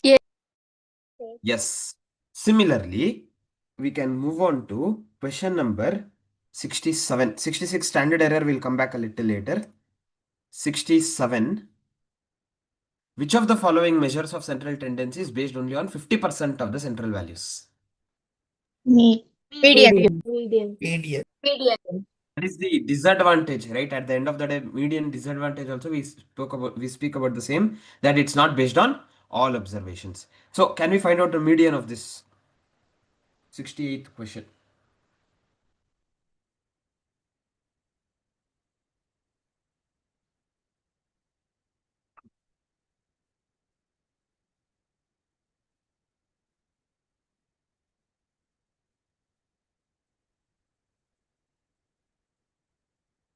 Okay, here I think both the options cannot be 9. I think this is 9.5.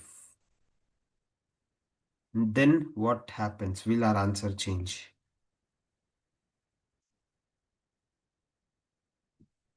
Correct answers, I think everyone. Dhanush Hegde, you have to recheck.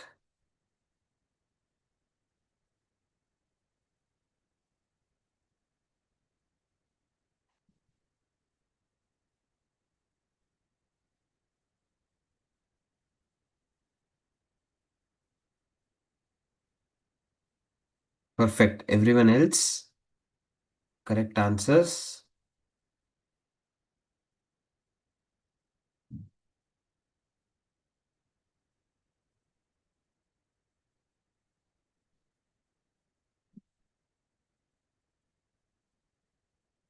Very good.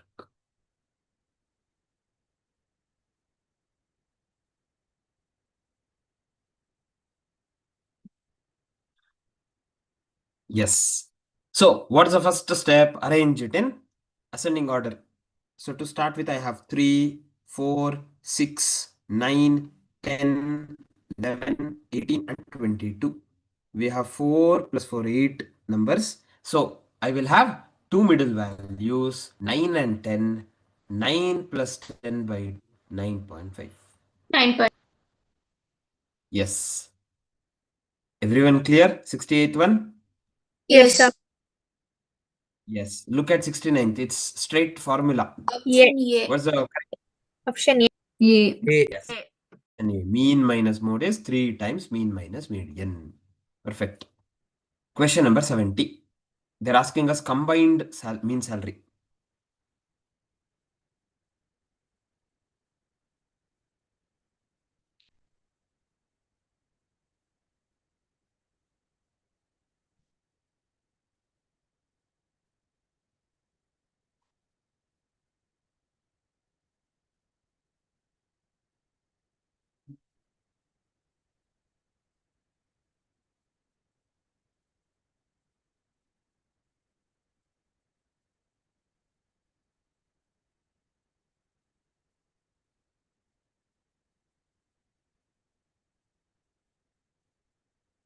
Yes. Very good.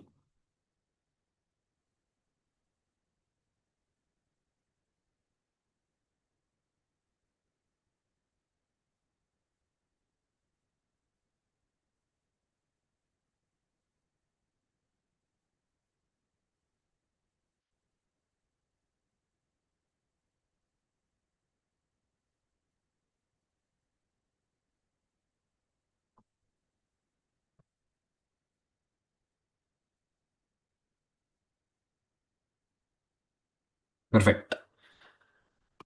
So mean salary for group of 40 people is 5,200 and for group of 60 people is 6,800.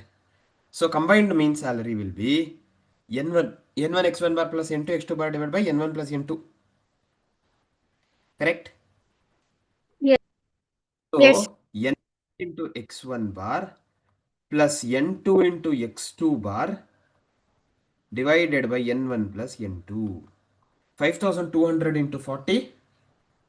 2,08,000. Yes. Plus 6,800 into 60 is 4,08,000 divided by 100. We get 6,16,000 by 100, 6,160. Okay, this is combined arithmetic mean. Similarly, 71st question. Okay, this is 2.7. we'll discuss normal distribution anyhow. The immediate next chapter will come back. Can we calculate the coefficient of range? Next one.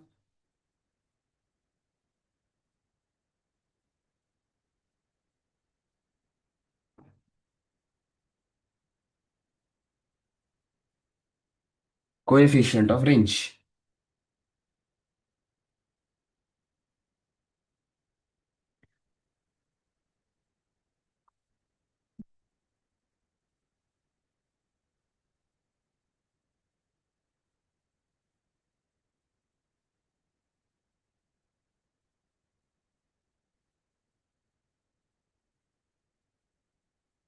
Yes, Tanushri, Ganavi, Agna, Varsha, Sahana, Dhanush, Nandita, Likita, Annapurna Nayak, and Apurva Jogi. Correct answers. Rachana correct. Bhargavi N also correct. So here what are we supposed to do? Find out the highest value and lowest value. What is the highest value here? 9. 90. Lowest value? 60. 60. So coefficient of range is highest minus lowest by highest plus lowest into 100. 90 minus 60 divided by 90 plus 60 into 100. 30 by 150 into 100. 31s are 35s are 5 ones are 520s are. So 20% or 20 is the coefficient of range. So here instead of in option B instead of rupees 25 if it was rupees 20 what would be your answer? 20 only. Only 20 only. 20 only. Yes, still it would have been option D 20 itself because It is coefficient of It is range is unit Unit free. unit. unit free. It is relative measure, correct? Therefore it is unit free. Excellent. 73rd question.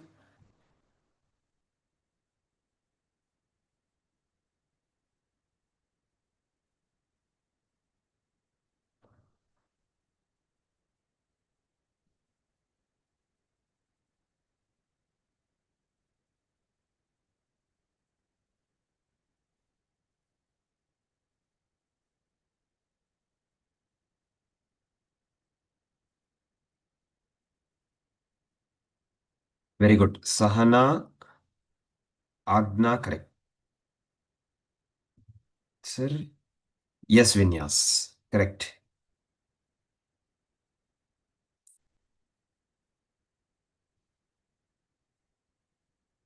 Ganavi, correct. Varsha, correct. And Prajit, you have to recheck. Nandita, but correct. Dhanush Hegade, correct.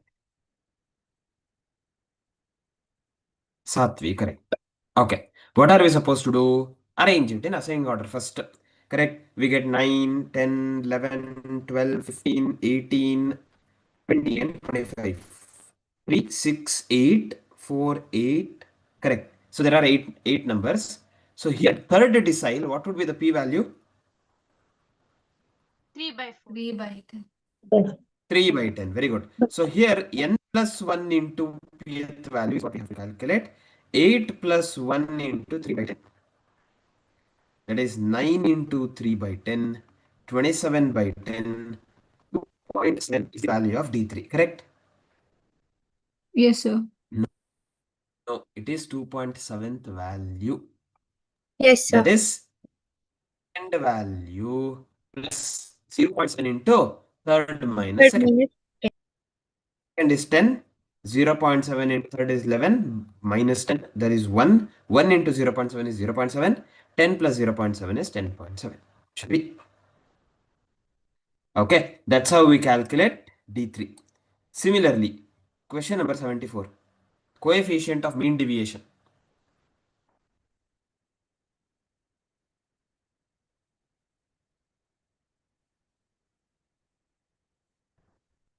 Here, I think the options are wrong.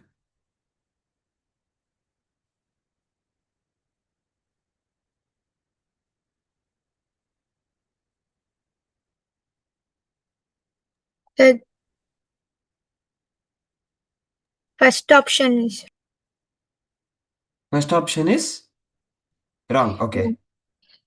Oh, we'll see. Maybe even the third option can be.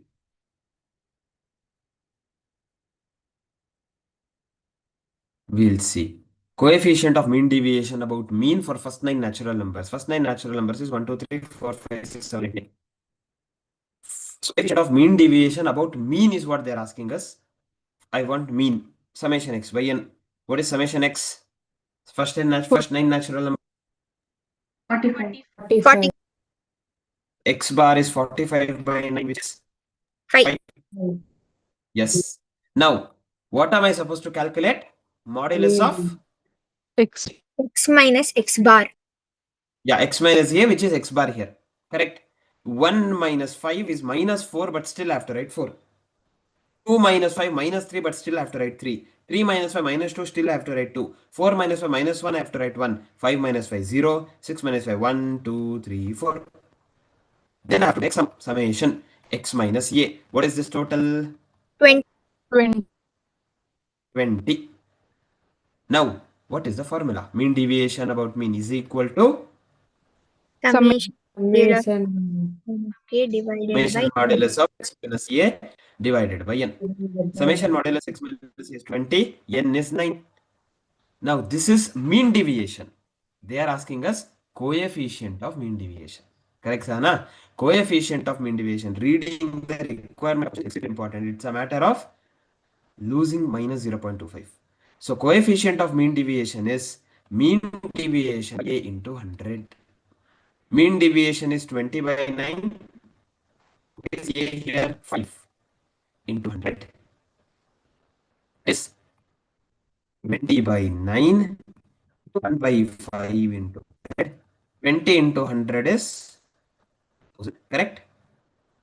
yes, sir. Divided by 45. 45. This is what we get. 5 nines are 5. 400s are correct? 400 or 40? The 40. 400. 400. 400 into 5 is 2000. So it should be 400 divided by 9.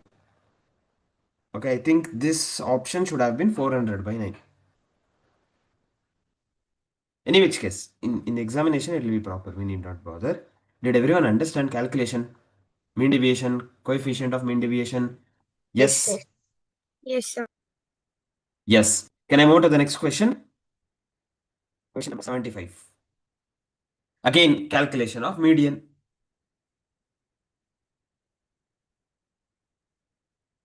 Yes, Varsha. Sir, is into 100 required like necessary?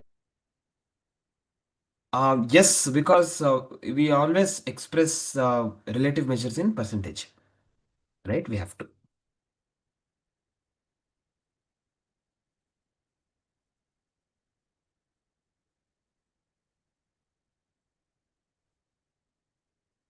Sir, which question? 75.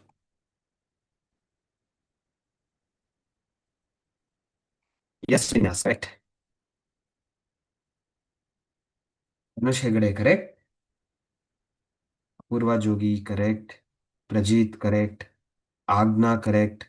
Sahana, correct. Annapurna Nayak, correct. Tanushri RNS, correct. Varsha, correct. Likita, correct. Ashika, correct. Sanjana, correct. Ramesh, Ramani, Vikram, and Naveen, correct answers. Pooja, correct. Satvi, correct. Chinmay KS, correct. Purnima, correct. Sandhya Madam, correct. And Sachi, correct. Very good. So here we are getting used to these kind of questions, right? Solving these kind of questions faster as well. Good. I'm getting good number of answers. Very good, Madhu. Correct. So I'll arrange them in ascending order. How do I arrange them in ascending order? We get 26, 27, then 30, 37, 37, then 42, 44, 42, 44. 51. Yeah. So here the one side, three other side, middlemost value is 37. That itself is the median. Similarly, question number 76.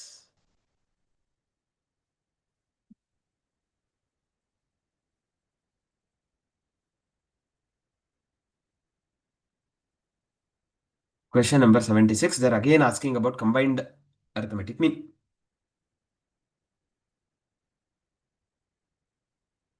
Again, good.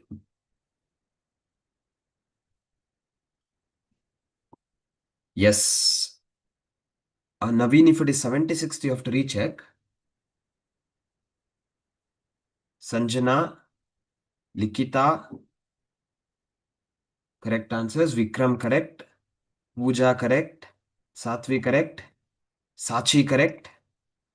Varsha, Tanushri, RNS, Annapurna Naik, Sahana, correct answers. Agna, Prajit, Apurva Jogi, Dhanush, correct answers. Srinivas, correct. Nandita, but correct. Ganavi, correct. Rachana, correct. Bhavani, correct. Ashika and Sandhya Madam, correct answers. So, mean weight of group of 40 female students is 42. And for 60 male students is 52. Combined arithmetic mean n1 x1 bar plus n2 x2 bar divided by n1 plus n2. 40 into 42, we get 1680. 60 into 52, we get 3120 divided by 100.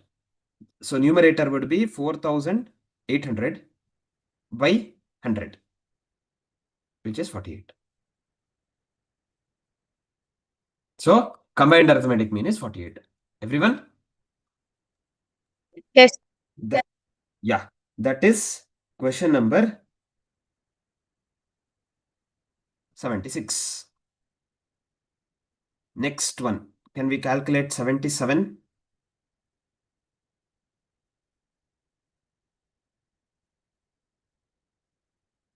So they are asking about the property.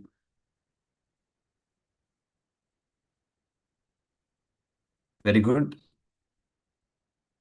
Gandhi Vinyas. Correct answers. Sanjana P. Tanushka RNS. Correct answers. Sanjana check. Agna correct. Apurva correct. Nikita you have to recheck. Varsha correct. Shinmay case you have to recheck. Nandita Bhatt you have to recheck. Dhanush Hegde correct. Kiran correct. Sachi correct. So what are they asking us? They have given us the relationship. Now whenever they have given us a relationship in the form of this type of equation, what is the first step? Standard form in terms of y. Very good. So y equals a plus b into x form. So minus 6y equals minus 4x plus 13.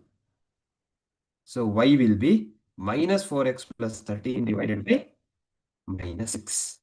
So y is minus by minus is plus 4 by 6x plus divided by minus is minus 13 by 6.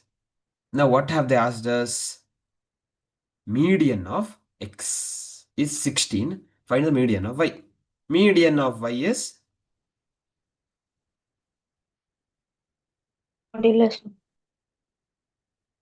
modulus of b into median of x, correct? No, sir. No, It it is is ax medium. median of x minus 13 by 6. A plus b into median of x. This is measures of central tendency. It does get affected by change of origin, change of scale. Everyone there? Yes, sir. Sir. So, So median of y is what you have to get. 4 by 6 into median of x is 16 minus 13 by 6. Since we have 6 and 6 here, we'll not bother about simplification. 16 4s are 64. 64. yes, we have to be quick. 64 by 6 minus 13 by 6. 6 LCM. 64 minus 13. 51 by 6.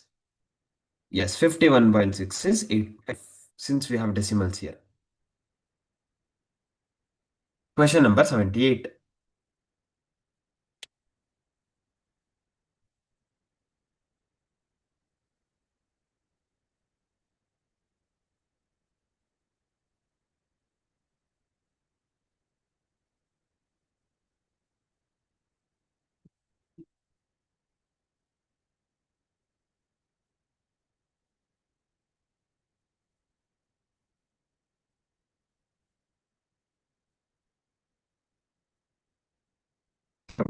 Question provide recheck. Correct. Correct.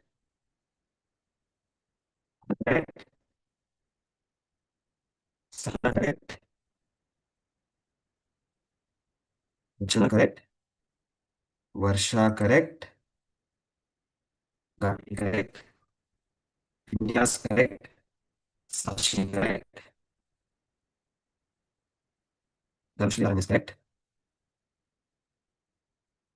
Sanjana PF recheck. Annapurna Nayak correct. Nandita correct.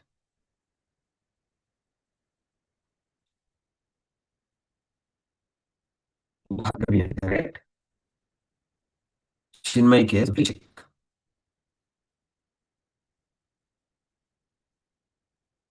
Yes, Bhavani.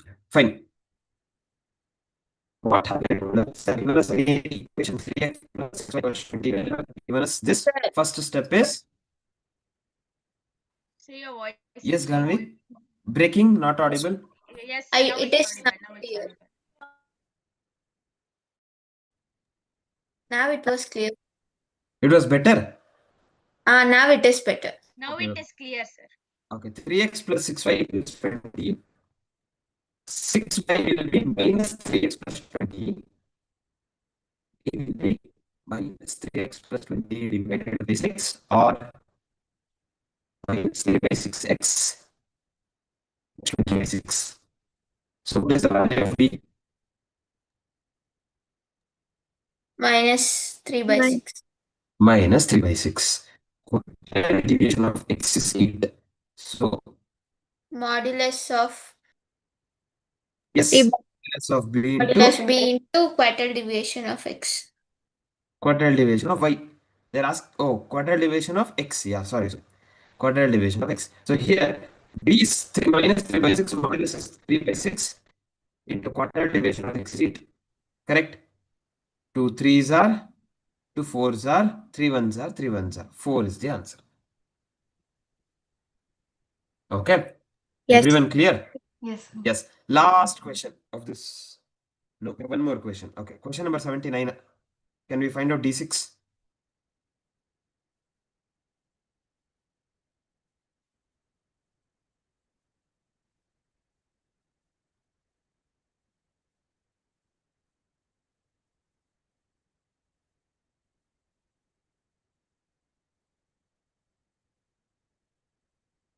Very good. Correct answers.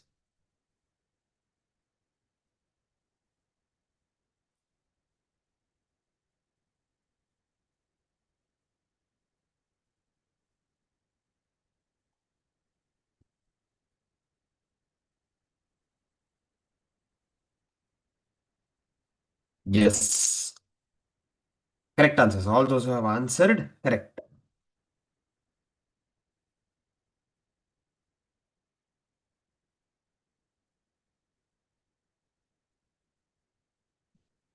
How do we go about here? So I have 5, 6, 7, 10, 9. So it starts from 4, right, Mr.? 4 also. You're right. Yeah, 4. 4, 5, 6, 7, 9. Then 10, 14, 15, 18, 10. How many numbers? 10. 10. Is 10. What would be P? 6 by 6 by 10. Very good. So n plus 1 is 10 plus 1 into 6 by 10. 10 plus 1 is 11. 11 6 are 66, which is 6.6, which will be sixth value plus 0.6 into 7 minus 6. So what is sixth value? 10. 10. 0.6 into 4. 14 is 4. 4 into 0.6 is 2 point. so we get 12. Clear? Yes, sir. Yes, sir. One more question, the last one. Come to question number 84.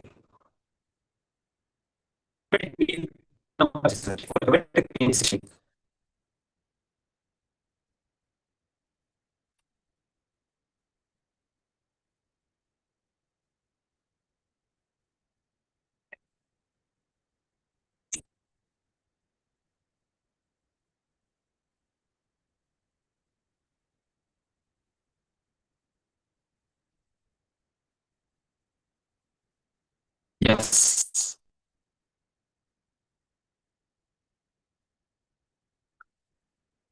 So your voice is breaking very much, sir. Excuse me, sir.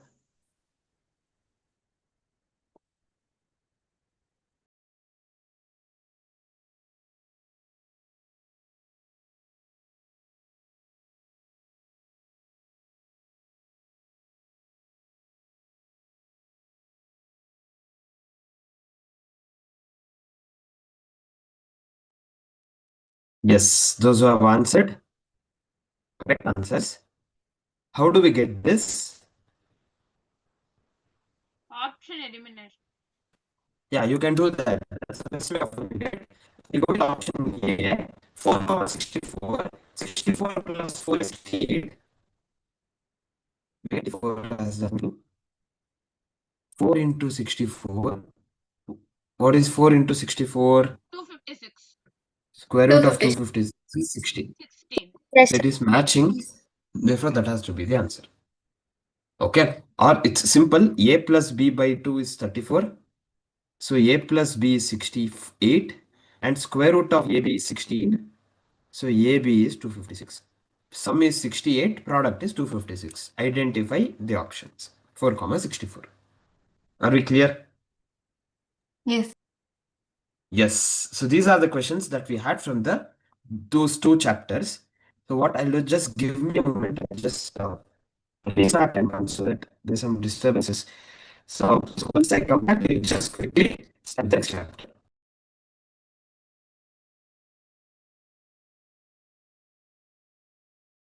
Hey, what did he say? Don't know.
Am I audible now? Yes, sir. Yes, sir. Excellent. So let us hope that it continues like that. Shall we go with the next chapters? Yes. Yeah. So with that, we are done with the first two chapters on statistics. We have to solve more problems. We still have 3+1 paper left, which you can solve. The next chapter that we have, Bhargavi. What is the next chapter? We have probability and theoretical distributions. The next few set. So here when we start about probability, what did we discuss? Recently we learned about probability in regular classes as well, correct? We discussed about that probability is study of chance, occurrence of an event. Once. So there were few concepts that we learned. What is an experiment? Is a Result. Experiment result. activity which produces a very different. Yes. That produces Experiment is an activity that produces result, right? The performance of activity, that is experiment. The result that we get is called Event. event. event. If the experiment that I perform, if the results of the experiment is purely based on chance, then it is called Random experiment. random experiment. Recently we discussed, guys, come on. Events are the results of the experiment. Events are of two types. If I cannot further decompose that event into smaller events, it is called Simple event. events. If I am able to decompose them. Compound event. Compound or composite. Perfect. Similarly, if I have two events, if those two events cannot occur simultaneously, Independent. Mutually Mutually exclusive. mutually exclusive. If they cannot occur simultaneously, then it is mutually exclusive. If they can occur simultaneously, They're mutually inclusive. yeah, mutually inclusive or not mutually exclusive. Mutually. Perfect. Now, if I have two events or set of events, if apart from those events in that experiment there cannot be any other events, then that set is called Exhaustive. Exhaustive event. So what would be the probability of all the events put together of those events? 1. 1. Because they are exhaustive, there cannot be any other events apart from that. Correct? Hence the probability is 1. Then if the events probability of occurrence of the events are same, we call them Equally likely. Equally likely. yes. That's what we had. Mutually exclusive, exhaustive, equally likely. Everyone following till here? Yes. Yes, sir. Yes, sir. About calculation, first we started with classical definition or a priori definition, wherein it said probability is Number of Number outcomes of by favorable total number outcomes. of Favorable events divided by total number of outcomes. perfect. Favorable outcomes by total number of favorable outcomes by total number of outcomes. Here, why did we not follow in all cases this particular method? Because they had limitations here, right? It has to be the events had to be Finite. finite. Finite finite. numbers. Yeah, the first part is they have to be finite. They have to be equally likely if I have to apply this particular concept, right? All those restrictions we had. Therefore, only limited cases we apply classical definition. What is the minimum probability? Minimum. 0 to 1. 0. 0. Maximum is 1. So the range is 0 to 1, both inclusive. If the probability is 0, what does that mean? What is that event? Null Impossible. Probable or impossible event. Whereas if P of A equals 1, Sure event. Sure. Certain certain event. Perfect. Now, if I have an event P of A, its opposite, non-occurrence of that event is called Complementary Complementary. event. P of A complement. P of A complement will always be equal to 1 minus P. 1 minus. 1 minus P of A. 1 minus P of A. P of A complement is 1 minus P of A. Correct. Apart from that, what did we discuss in this? We learnt about odds in favor and odds against ratios. Odds in favor represents what ratio? Favorable. Favorable by Favorable by unfavorable. Very good. Favorable by unfavorable. Whereas odds against Unfavorable. Favorable by favorable. unfavorable by favorable.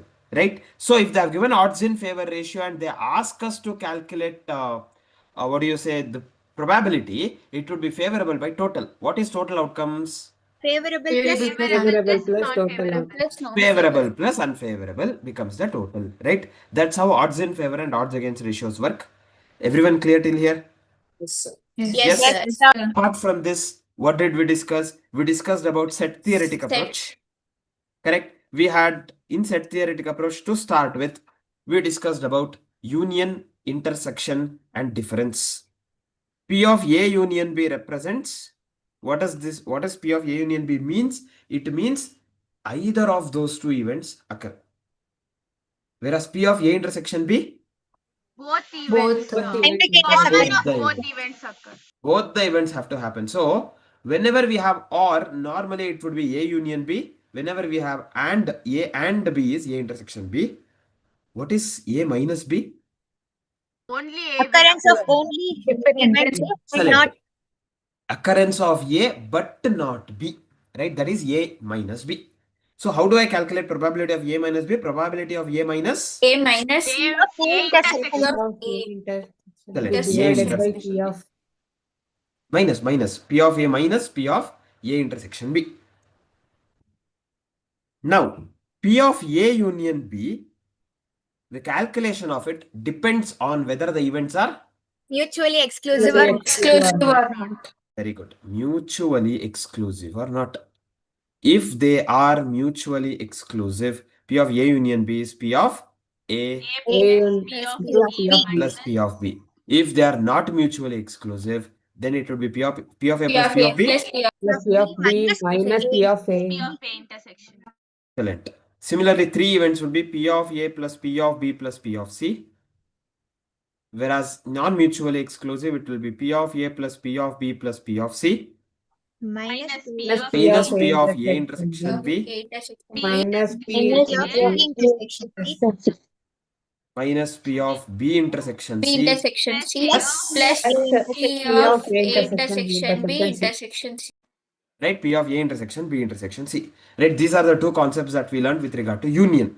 Now compared to this, when I'm talking about intersection, P of A intersection B value depends on whether the events are Independent. Independent or not. Independent or Yes, independent or not. If they are independent, P of A intersection B is P of P of A into P of B. P of B. P of A into P of B. If they are non-independent, then it is P of A into P of B A given. P very of good. P of A into P of B given that A has happened. P of B given A. So how do I calculate P of B given A? Numerator P will of A always be Section B. P of A A intersection B. intersection Be The divided by denominator P. will always P be of the A. second A. event. P of P A. of P of A. Right, will always be the second event, P of A. Are we clear? Yes. Here, apart from Yes. this, we also discussed something called De Morgan's law. P of A union B is equal to 1 minus P of A complement A complement intersection B complement. Likewise, P of A intersection B equals 1 minus P of A complement union B complement. A complement union B complement. Following? Yes. Yes, sir. Yes. Apart from this, am I audible? Yes, sir. Yes, sir. Yes. Yeah. Yes, Yes, sir. What did we discuss? We discussed about probability distribution. It is nothing but your frequency distribution itself. Instead of F column, we will have expect P probabilities, right? Expressing the values of X with their corresponding probability. Now, once I bring up that probability distribution, Bhargavi, how to construct probability distribution? We have various theories, or we can apply classical definition, etc. and calculate. Once I get this, if I calculate Px and take summation of it, we get E of X. Perfect. yes, expected value. If I get P into X square and take summation of it, E into X square. E of X, expectation of X square. So, how do I calculate variance? E of X square minus E of X whole Square square. minus E of X the whole square. Very good. E of X the whole square. E of X square minus E of X the whole square. That's how we get the variance, right? Variance and root of that is standard deviation. And Here, we get certain properties. E of X plus Y will be E of E X of plus E of Y. E of X plus E of Y. E of X plus E of Y. E of K into X. K into K into E of X. K into E of X. E of XY. E of X E into of E X of into E of. Very good. E of X into E of Y. Right? These are the properties or these are the concepts that we discussed in case of probability. Everyone clear? Yes, sir. Yes. Coming to the next topic, that is the continuation of probability distribution is theoretical distribution. So in case of theoretical distribution in our syllabus, how many theories we have? 3. P. Yes. The probability distributions are broadly divided into discrete and continuous. Discrete and continuous. Yes.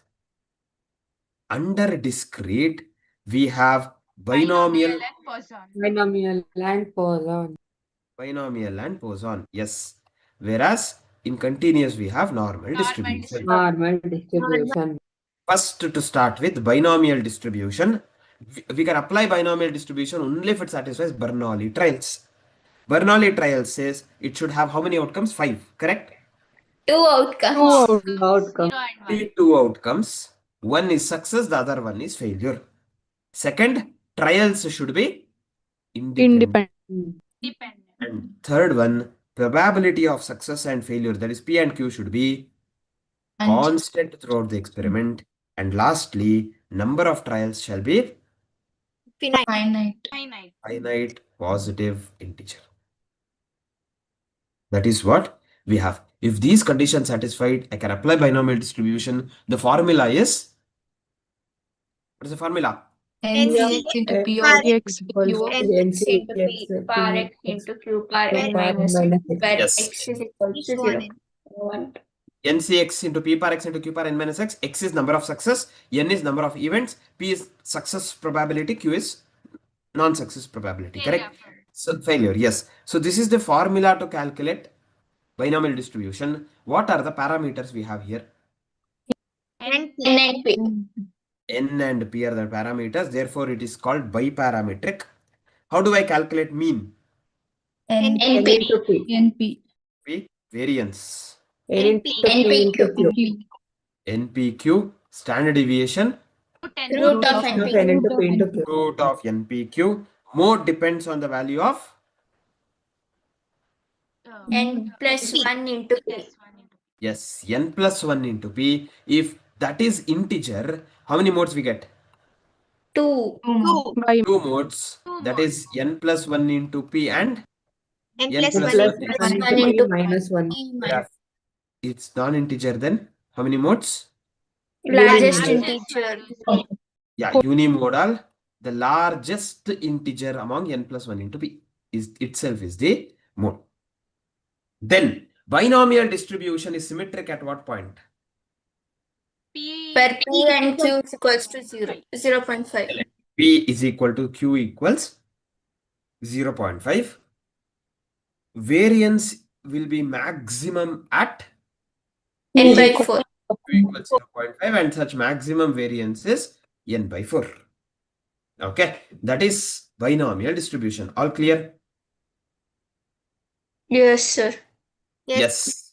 Now, in certain cases, even if these 4 characteristics are satisfied, we might not be able to apply binomial distribution because N is too large and P is very, very P is- small. Or in cases where Bernoulli trials are not satisfied, in such 2 cases, we can go with Poisson distribution. When I apply Poisson distribution, the formula says e to the power minus m to the power x divided by X factorial. L. Here E is the transcendental constant 718. 2.71828. M is the parameter here. So this is uniparametric. Uniparametric. And what is mean? M. What is standard deviation? Root M. Very good. Therefore, variance is M. Yeah, one more point.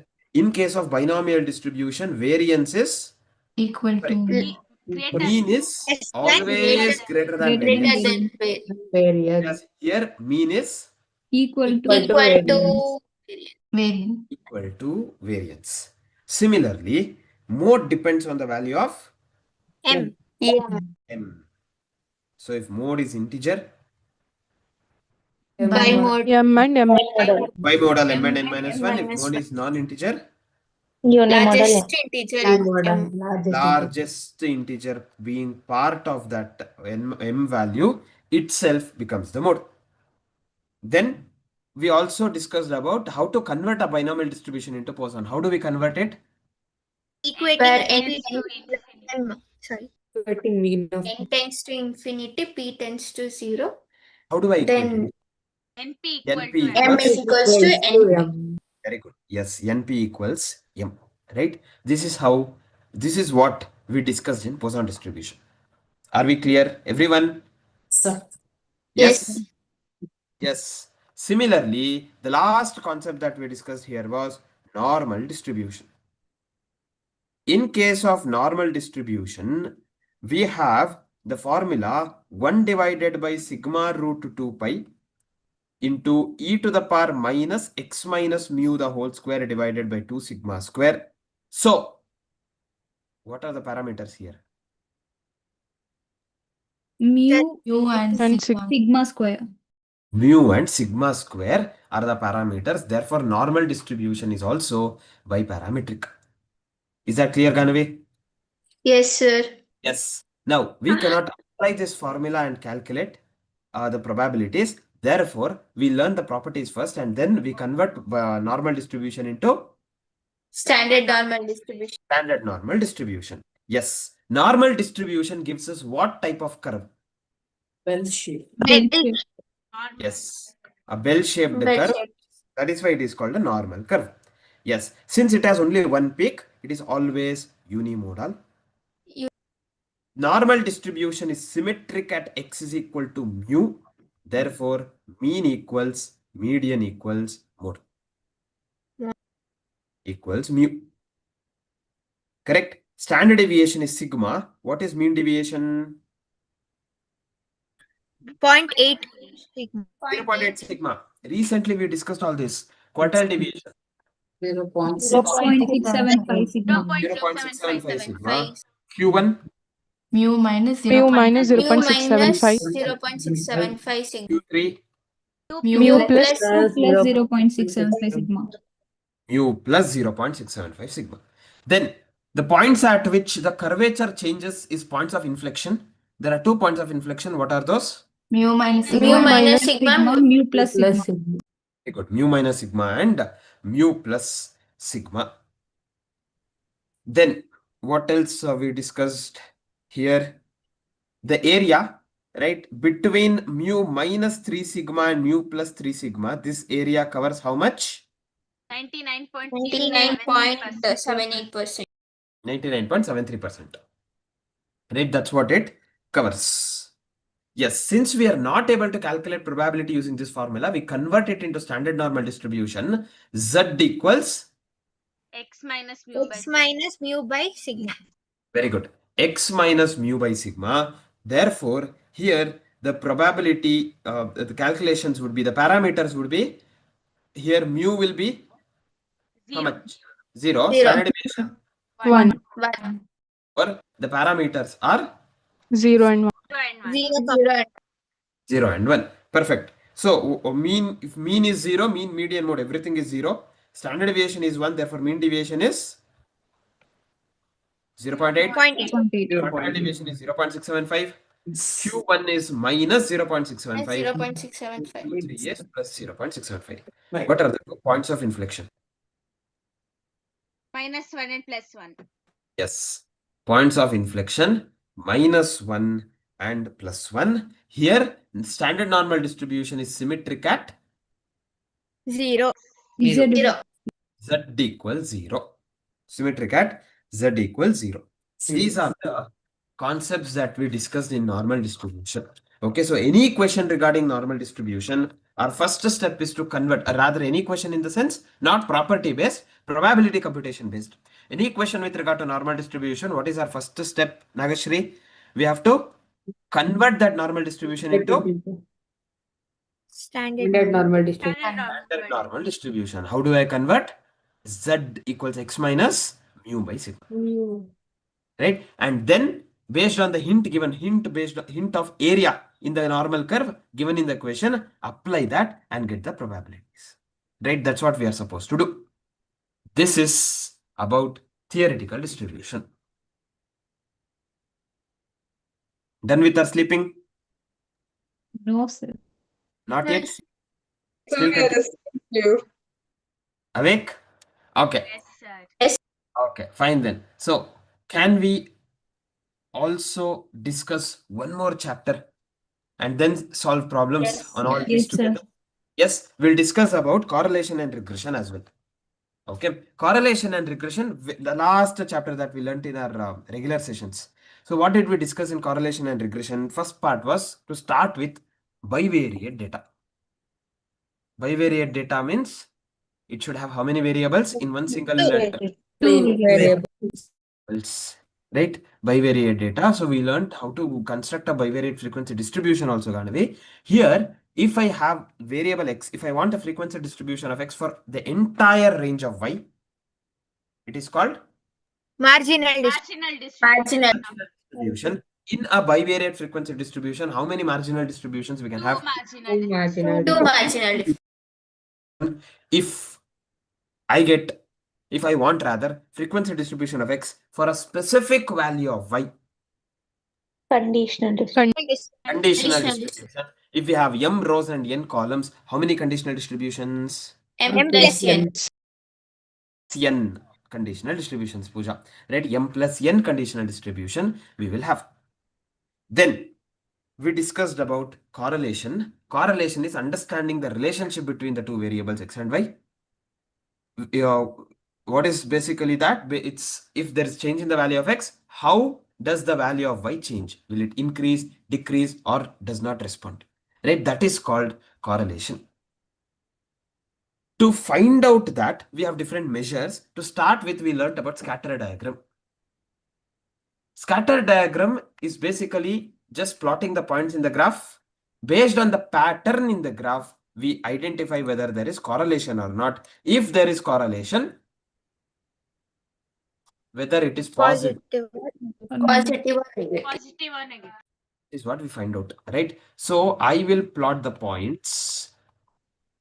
If the pattern is from lower left lower left to the upper right, then it is Positive. Positive. Positive correlation. positive correlation. If it is from upper left to lower right, Negative correlation. Negative correlation. correlation. everyone following? Yes, sir. Yes. Yes. If there is no pattern possible, uncorrelated. Now the advantage of this type of correlation here, this method rather, is I can apply this method in case of Linear and non-linear. and linear. linear as well as non-linear. So I'll be able to identify the correlation even in case of non-linear relationship. Everyone? Yes, sir. Yes. Okay. Then, however, this will not give me numbers, numerical relationship, correct? So for that, I have to go with the next method, Karl Pearson's correlation coefficient, Karl Pearson's product movement correlation coefficient, the best method in case of Linear. Linear. relationship, right? So here, this is the ratio of covariance of the variables and the product of the standard deviation. That is covariance of xy divided by standard deviation of x into standard deviation of y.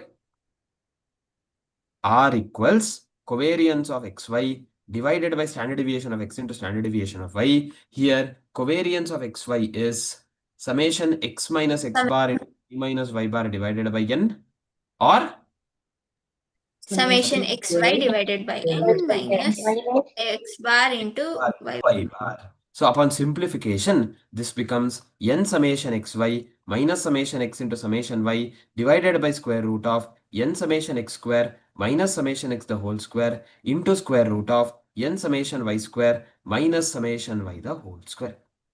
Following? Yes, sir. Yes, sir. Yes. This is how we calculate correlation in case of Karl Pearson. Now, correlation lies between, what's the range? Minus 1 and -1 and +1. -1 represents perfect positive correlation, Bhargavi, whereas +1 represents perfect. Sir. Yes? -1 represents perfect negative. Perfect negative correlation. Yes. Negative Whereas +1 is perfect positive correlation. positive. Yes, just to wake the people up. Whereas now, with regard to change of scale and change of origin, does it get affected by change of origin? No, sir. No. Will it get affected by change of scale value? Value Yes. does not change. No. Sign Whereas change. sign But might sign change changes. for the value of B and D. Yeah. So for that, we want two equations. U equals X minus a by b. Divided Y Y minus minus by b D. by d.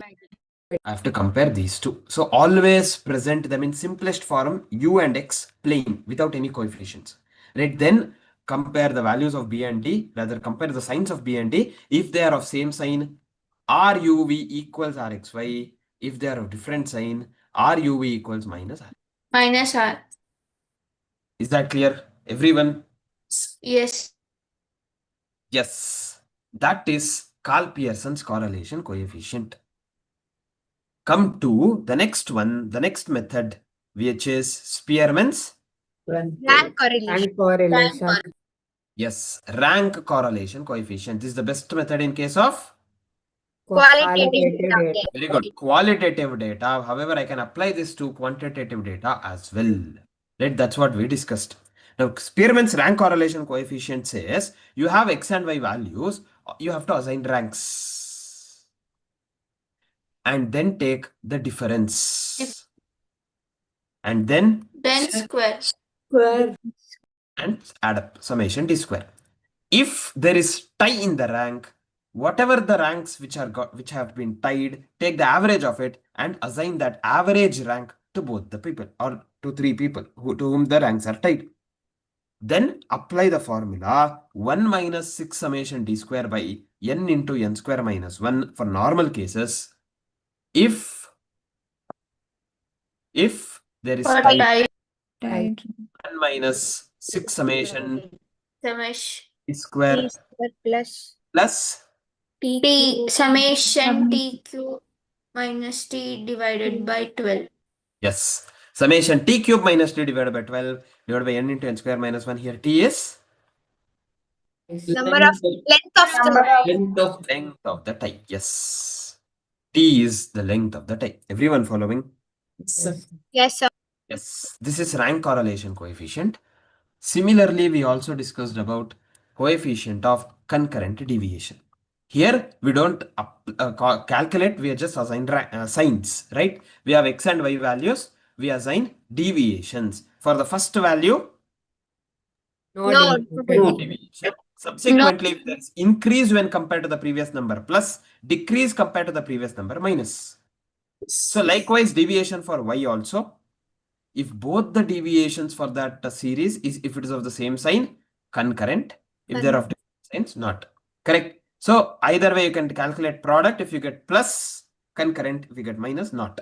So concurrent deviations are denoted by C. Total deviations are denoted by M. Yep. Which is N minus 1. N minus 1. minus 1. Because for the first variable, there is no first value, there is no deviation assigned.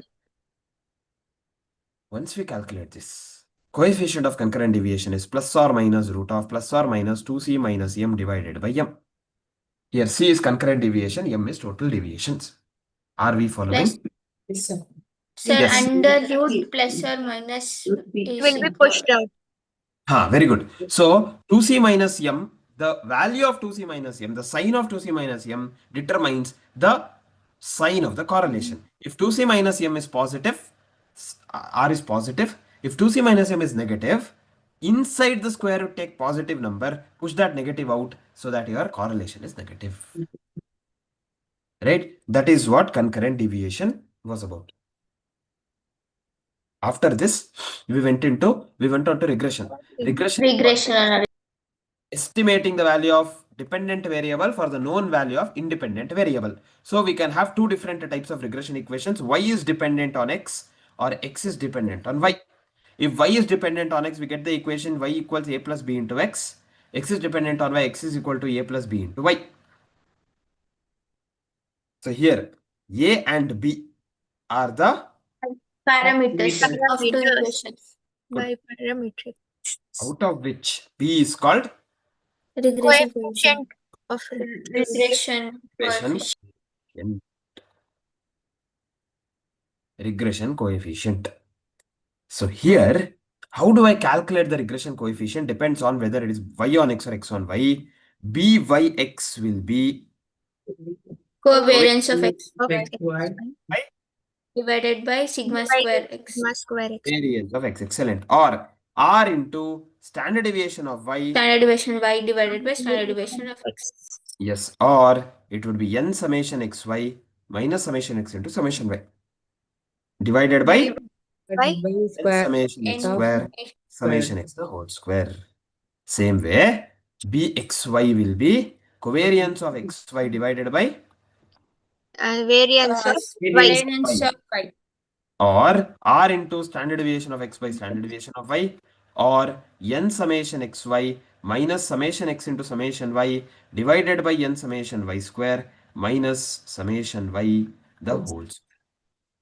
Once I get byx and bxy, I know y bar is equal to a plus b into x bar. Therefore, a equals y bar minus b into x bar. To calculate a, likewise, x bar equals a plus b into y bar. Therefore, a equals x bar minus b into y bar. This is how we calculate the regression equations. Once you get the regression equations, whatever value you don't know, substitute the known value, you get the unknown. Right? That's how we apply regression concepts.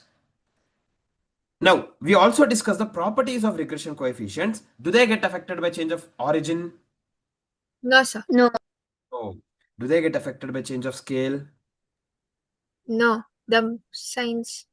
Only signs changes. That was in correlation. In regression, they get It will affected. also. So, if u equals x minus a by b, v equals y minus c by d, bxy equals bxy, x first. So, P by D by D. PUV. Pyx will be D B by by B. B. BB. That is how we need to apply the property. Now they'll say there is a property which says the two regression equations intersect at x bar comma y bar. Mean. Yes. So if they ask us to calculate the arithmetic mean, what are we supposed to do? Solve the two equation by elimination. Equations. Solve the two equations. Simultaneous equations. Are we following? Yes. Yes. There is one more property which says correlation coefficient is geometric mean of the regression coefficients. Regression coefficient. What would be the sign of the correlation coefficient? The Depends on same signs of the Same regression. Sign as regression coefficients bxy and byx. Right, these were the concepts of regression. Apart from this, we also discussed about probable error. What is the formula to calculate probable error? 0.6745? 674 into 4, 1 okay. minus 1 by R square. 1 minus Divided by R squared divided by root of capital N. Root of capital N. Now, why do we calculate this probable error? To calculate population coefficient, correlation. Correct? How do I get population correlation coefficient? R plus or minus probable error. Very good. R plus or minus probable error. Therefore, it's a range, not one single value. R plus or minus probable error means R plus probable error, R minus probable error. Yes. Apart from this, we also discussed that if there is no relationship between the two variables, then correlation will be 0. But just because correlation is 0, we cannot conclude that there is no relationship because There will be no linear relationship. There might be very non. good. Yes, excellent. Calculations are based on linear functions, so there cannot be linear relationship, but there might be non-linear relationship. However, even if the variables are independent, because of the influence of a third variable, there can be arithmetically there can be correlation calculation possible. Such type of correlation is called spurious correlation or Spurious or nonsense correlation. yes, nonsense correlation. That's spurious or nonsense. Then we also discussed that if I have R as correlation, what is R square? Coefficient. Coefficient of Determination. Very good. Determination. Coefficient of determination, which is explained variance divided by total variance. Whereas if I take 1 minus R square, Coefficient of Non-determination. non-determination. Determination. Yes. If R is equal to minus 1 or plus 1, what happens to the correlation equations? Regression equations. Sides. Perpendicular to it. Perpendicular to each other. Coincides. coincides. They coincide. They become identical. They become 1. Whereas if R equals 0, Perpendicular to each perpendicular to each other. If R equals 0, they are perpendicular to each other. If R equals minus 1 or plus 1, they coincide or become identical. Everyone? Yes. Yes, sir. Yes. Yes. These are the concepts of correlation and regression. Okay. With this, we are done with 3 chapters today. Probability, theoretical distribution, as well as correlation, regression. We have to solve problems on this, which obviously we will do. Before that, anyone has any doubts? No? Okay, fine then. Can we take a small break? Yes, sir. Yes. Yes. Go through these discussions. We'll continue with the problems at 8:05. Okay. Come back at 8:05. Thank you, sir.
Everyone back?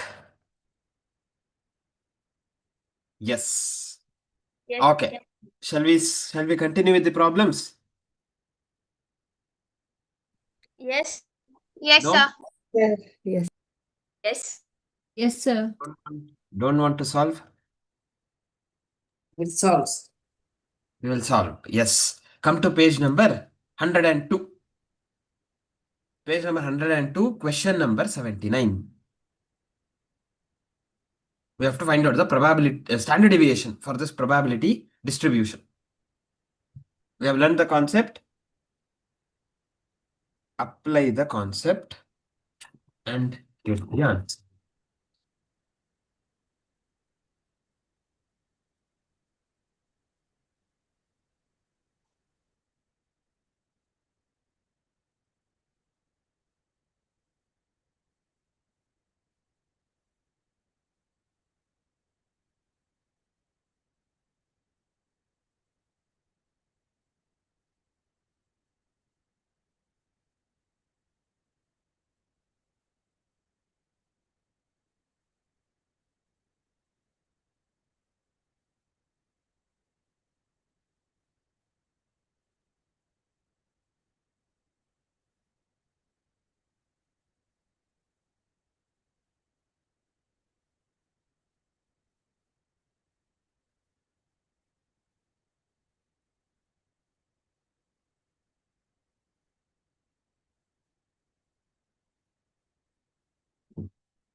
Very good. Sahana correct.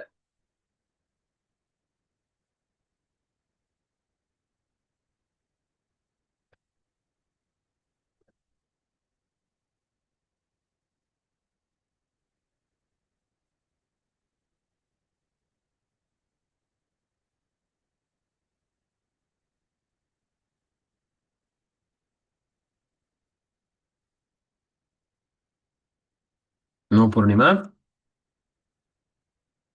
By now, people should have got the answers. We have x and p. We want x into p and x square into p. These are the two columns for standard deviation. Correct. X into p is 0.15, 0.5, 0.8, 1.5, 0.06 or 0.6. It is 0.6. What is this total? Summation x into p.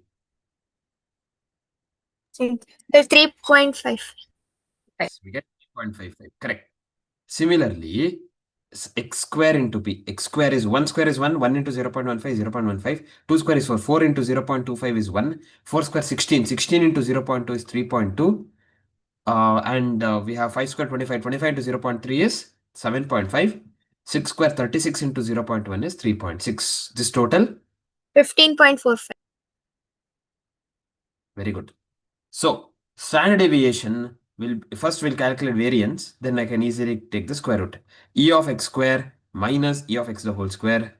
So, E of x square is summation x square p, which is 15.45, minus E of x is 3.55 the whole square. So, 15.45 minus what is 3.55 the whole square? 12.6025. Excellent. 12.6025. So we get 2.8475 as the variance. So standard deviation is square root of 2.8475. We get 1.6875. So 1.69. Rounding off to 2 decimals. Is that clear? For making a note complete, others can move on to question number 80.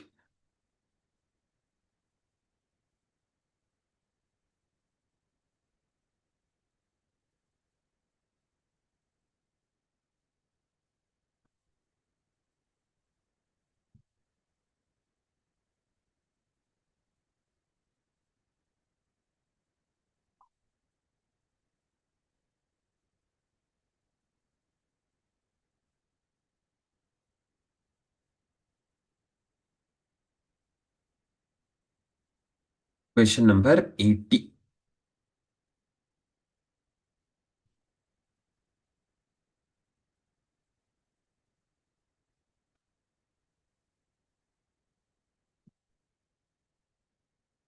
Again, Sahana, half done.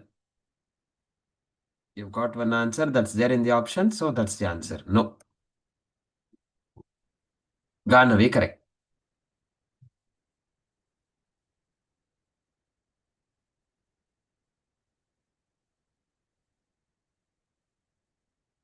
No, Nagashri. Sorry, Nagashri, correct. Sorry. Nagashri BK, correct.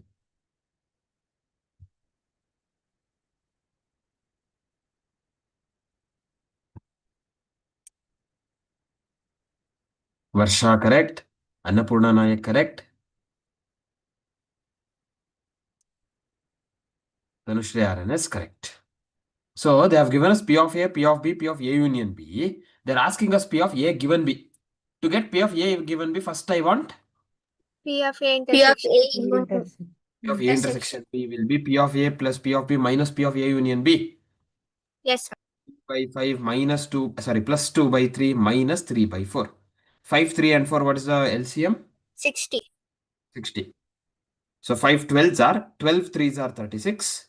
3 20s are 20 into 2 40. 4 15s are 15 3s are 45. So 36 plus 40 is 76. 76 minus 45 is 31 by 6. 31 by 6. Option B.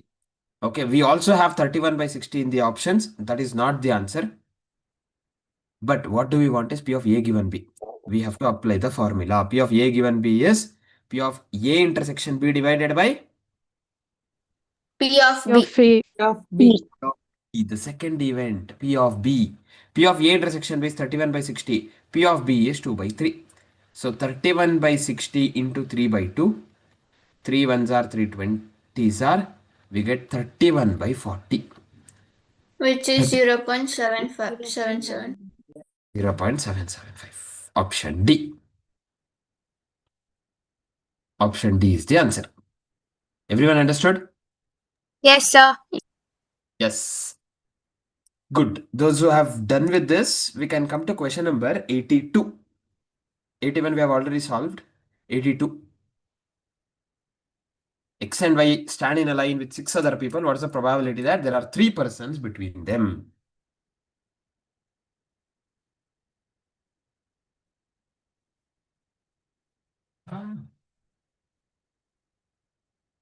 This is an interesting one.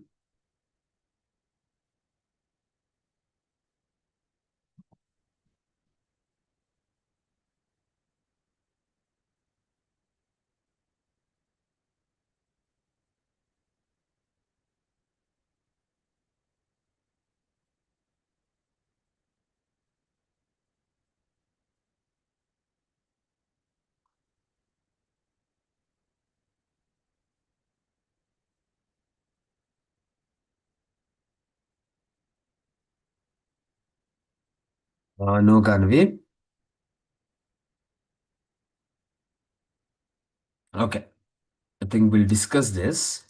Now, probability is favorable by total. How many people are there here to start with? Sir, 8. 8 people. 6 other people plus X and Y. Totally 8 people. 8 people can be arranged in how many ways? Total outcomes. 8 factorial way. Very good. 8 factorial ways, which happens to be 8 factorial is Five. 40,320. Now, what is the favorable outcome? Favorable outcome is X and Y also will stand along with 6 people such that there will always be 3 people between them. Right? There will always be 3 people between them. So if there are 8 people, 1, 2, 3, 4, 5, 6, 7, 8. Yeah, 8 people standing here. The possible scenarios would be X will be in the first place, Y will be in the 5th place. X can take second place. If X takes second place, Y will be in the 6th place. If X takes third place, Y will be in the 7th place. If X takes 4th place, Y will be in the 8th place. Right? These are the possible scenarios for X. Same way, we can have possible scenarios for y, because y can stand here and x can stand there as well. So we have 1, 2, 3, 4 scenarios into 2, 8 scenarios possible. It's either of those 8 scenarios should happen. Correct? 8 scenarios possible. Now, those other 6 people which we have, they can be arranged in 6 factorial ways. Right? Yes. Them there is no restriction. The only restriction is they have to sit in these 3 plus these 3 places. That's all. So 6 factorial ways, which is 720. These x and y, these 2 people can sit in 8 different ways. So 720 into 8, which is 5,760 favorable outcomes. I'll repeat this. For x and y, we have, for x we have 4 different scenarios. For y we will have 4 different scenarios. So totally x and y can sit in 8 different ways. The other 6 people can sit in 6 factorial ways. So 720 into 8, 5760 favorable outcomes. Favorable 5760, total 40320. In your calculators, if you type 40320 divided by 5760, you get 5760 ones are 5760 sevens. So it is 1 by 7. Clear? Did we Yes. understand this? Yes, it Yes. was a little standard. Okay, there will be 1 or 2 questions like that we have to bear. Okay, we have to bear. Again, if the same question gets repeated in the exams, we know the answer as well here. Correct? That is 82. Those are done with 82. Can we come to 83rd one? Straightforward question again. We have to solve it in 25 seconds.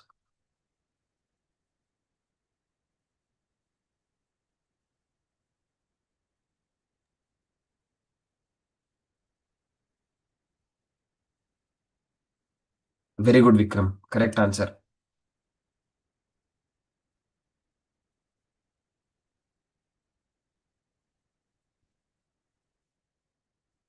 Dhanush, correct. Varsha, correct. Sahana, correct. Nandita Bhatt, correct. Nagashri, BK. We are solving 83rd one. But the option is correct.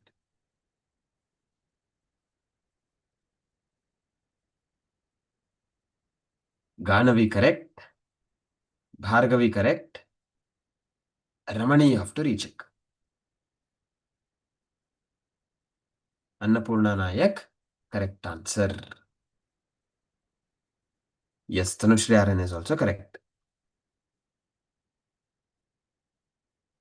Sumant, correct. Okay. So, they are asking expected number of heads, that is E of x, right? Expected value. So, E of x will be summation P into x. So, I'll calculate P into x. 0, 1 into 4 by 16, 4 by 16, 2 into 6 by 16, 12 by 16, 3 into 4 by 16, 12 by 16, 4 into 1 by 16, 4 by 16. Add up. 4 plus 12, 16, 16 plus 12, 28, 28 plus 12 plus 4 is 32. 32 by 16, which is 2. 2 is the answer. Clear, Ramani? Yes, that's right. No problem. That is 83rd question. Come to question number 84. Answering is important. Even if you go wrong, it's okay. That's how we learn. Some people are not answering. Maybe thinking we'll straight away answer in the examination. That doesn't work. What is 84th one? Question, right? Yeah? 84th one, right? 84th one, yeah. 84th one. Similar questions we had solved in the class. This. We have the answers. Oh, good. We have the answers already. Sahana, correct. Vikram, correct. Vikram, start answering with the options instead of the final answer. Yes, sir. Yeah, so that you'll get used to. Dhanush, correct. 20 seconds, you have to answer this. Ganavi, correct. Nandita Bhatt, correct. Tanushri, you have to recheck. Nagashri, BK, correct. Annapurna Nayak, correct. Varsha, correct. Indira, correct.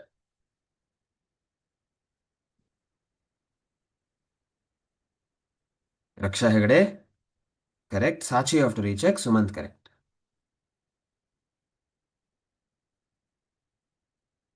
Yes, Bhavani, correct. So, what are they asking us? Assume that the probability for rain on a day is 0.4. An umbrella salesman can earn 400 rupees per day if there is rain. He will lose 100 rupees per day if there is no rain. So, the two values of X that he will have is 400 rupees and minus 100. Minus 100. loss of 100 is negative. Minus 100 rupees. The probability will be, probability of getting 400 rupees is 0.4. 0.4. Probability of getting 100 rupees is 0.6. 0.6. So they're asking us expected earnings, expected value, X into P. 400 into 0.4 is 160. Minus 100 into 0.6 is minus 60. You get 100. Therefore, expected earnings is 100. Following? Yes. Perfect. Those who are done with this, go to 86th question. Sorry, 85th also. 85th as well. 85th is Carl Pearson's, right? We have to solve.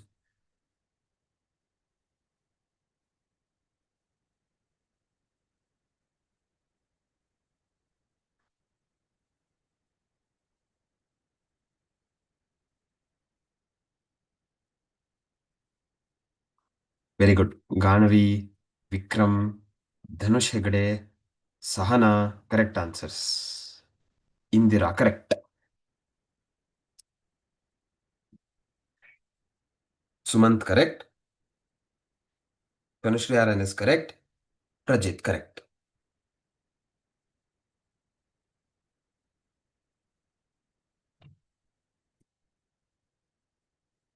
Annapurna Nayak, correct. Sachi, correct. Nagashri Bige, correct. Bhargavi, incorrect. Rachana, correct. Okay, fine. What are they telling? Covariance is given 8.4. Variance of X is 25. Variance of Y is 36. They're asking Carl Pearson's correlation coefficient, which is covariance of XY divided by standard deviation. Standard deviation of Right, there's a formula that we have learnt. Covariance is 8.4. If variance of X is 25, standard deviation is 5. Variance of Y is 36, standard deviation is 6. So 8.4 divided by 30, you should get 0.28. 0.28 is the answer. Okay, that's how quick we have to answer. 15-20 seconds. Question number 86.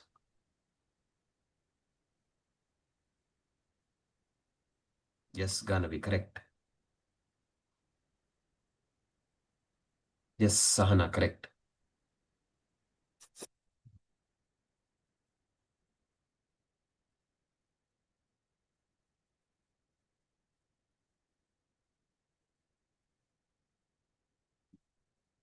No, Indira.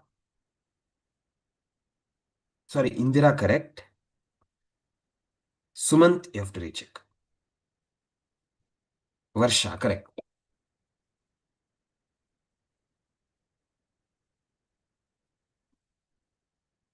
What is the probability of getting 3 heads if 6 unbiased coins are tossed? There are 2 ways of doing it. You can just go with the classical definition, favorable outcomes and total outcomes, or I can apply Binomial distribution. binomial distribution. Yes. Here, if I apply binomial distribution, P of X is equal to 3 is what we have to calculate. 6 unbiased coins are tossed. 6C3, 0.5 to the power 3, 0.5 to the power 6 minus 3, which is 3 again. So 6C3 is 20. 20, correct. 5 4s are 20. 20 into 0.35 to the power 3 into 0.5 to the power 3 is 0.5 to the power 6. 3 plus 3. So 20 into 0.5 to the power 6 will be 0.015625. Multiply this, you get 0.3125. Option A. There is a probability of getting 3 heads if 6 unbiased coins are tossed. Okay. That is 86th question. Similarly, question number 87.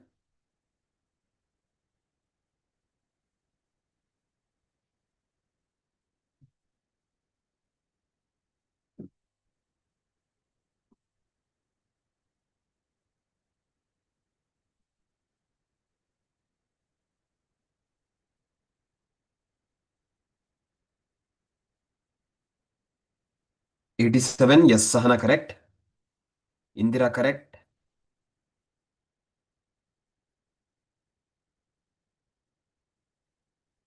Annapurna Nayak correct.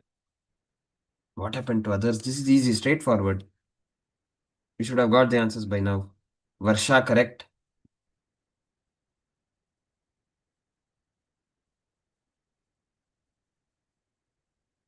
Nandita but correct.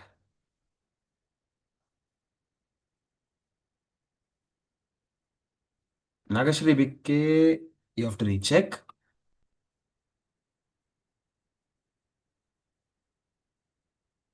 Dhanush Hegde correct.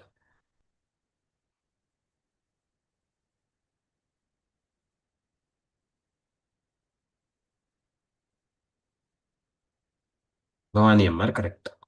So, they're asking us mode. In case of binomial distribution, mode depends on the value of N plus 1 in P. plus 1 into P. So, they have given us mean is 4, variance is 3. So, here I can substitute instead of NP, 4.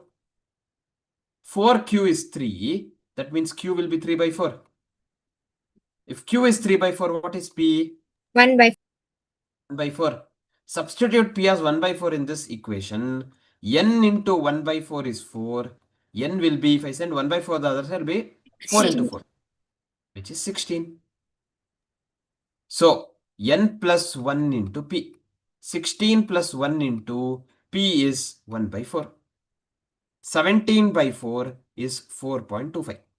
If N plus 1 into P is non-integer, what is the mode? the largest integer value in The largest integer in that value, which is 4. Therefore, option A, 4 is the answer. So mode can never be in decimals in binomial distribution or Poisson for that matter, right? If n plus 1 into p is integer, that number and minus 1. If non-integer, highest integer. So it has to be always positive, non-decimal numbers, integers. Okay, that's how we calculate mode. So that was question number 87. Can we try question number 88? Question number 88 is easy. For Poisson distribution, Mean and variance are equal. Mean and variance are equal. mean and variance are equal. Mean and standard deviation are not equal. If a variate X has mean greater than variance, then what is that distribution? Binomial. Binomial distribution. Right? Straightforward questions. Easily we can answer such questions. Yes. Yes. Yes. There will be such kind of questions also in exams. An example of biparametric continuous probability distribution. Binomial. Yes. This is where we lose marks. Normal. Parametric continuous probability distribution. We just read biparametric, binomial, tick, gone case. Right? It has to be read completely. Biparametric continuous probability distribution, which is normal distribution. Right? This is what we do, and later we'll say institute didn't give us marks. Normal distribution is the answer. Similarly, question number 91.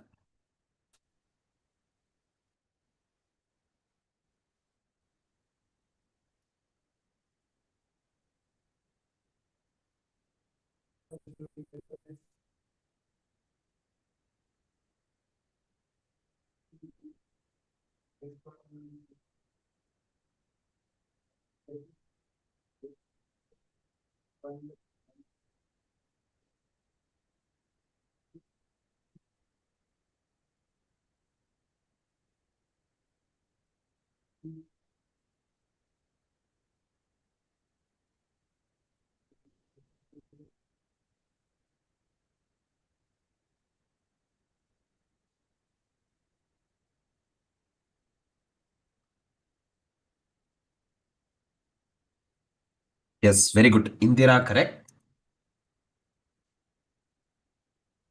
Ganavi, you have to recheck. You have not read the question correctly, Ganavi. Sahana, correct. T square madam.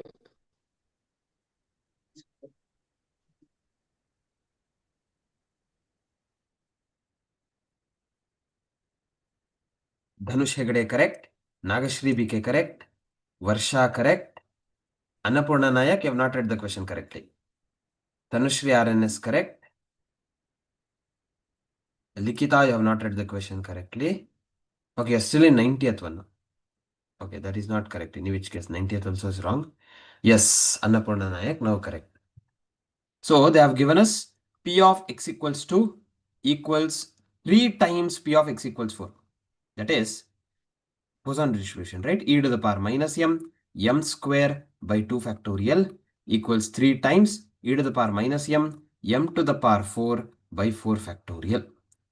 So e to the power minus m, e to the power minus m cancel, m square and 2 powers go. So we have 1 by 2 factorial is 2 equals 3m square divided by 4 factorial is 24. 3 ones are 3 eights are, 2 ones are 2 fours are. If I send 4 the other side, m square is equal to 4. If m square is 4, m will be 2. Now, when we see 2, we will tick 2. Correct, Ganavi? But the requirement is standard deviation. Standard deviation is square root of m square root of 2. So root 2 is the answer. Similarly, question number 92. Just by looking at it, you should answer. What is the mean? What's the mean?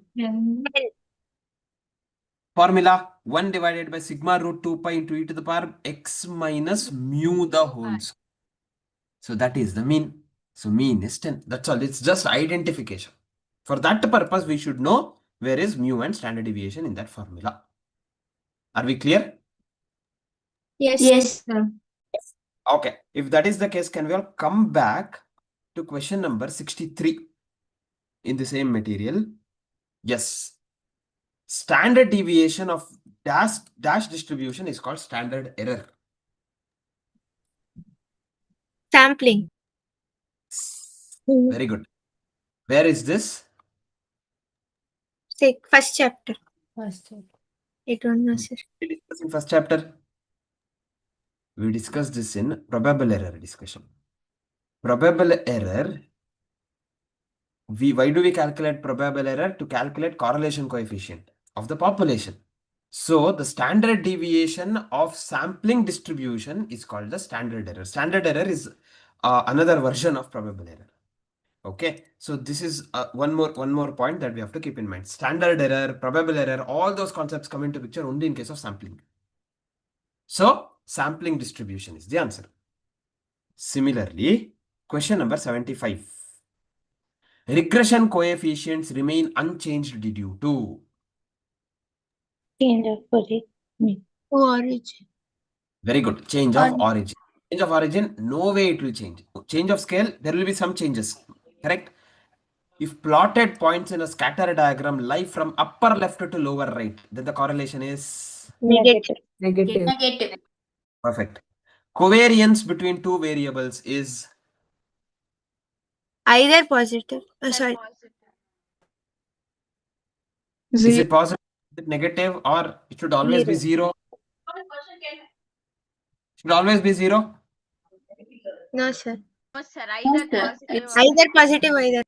Yes, it can be positive, it can be negative or zero. Therefore, that is the answer. Positive, negative or zero. Option D. Similarly, question number 78. If 0.81. correlation between two variables is minus 0.9, coefficient of determination. Yes, what happens, Sachi? 0.81 is the answer, sir. Yes, correct. If this is minus 0.9, coefficient of determination is r square, minus 0.9 square is 0.81. Everyone clear? Yes, sir. Yeah. With this understanding, we will move on to the next paper. So this paper also had around 14, 15, 16 questions, right? 3 chapters, 16 questions. Yes.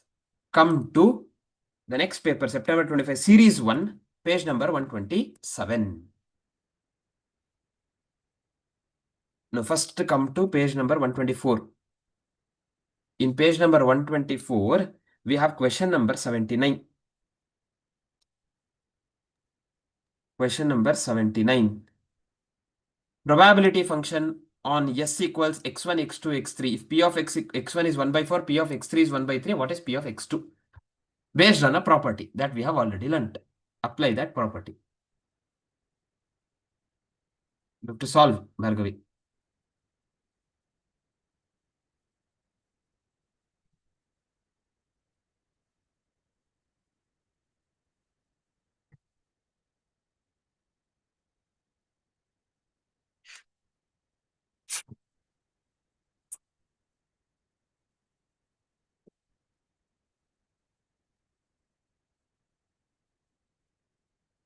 Very good. Ganavi, correct?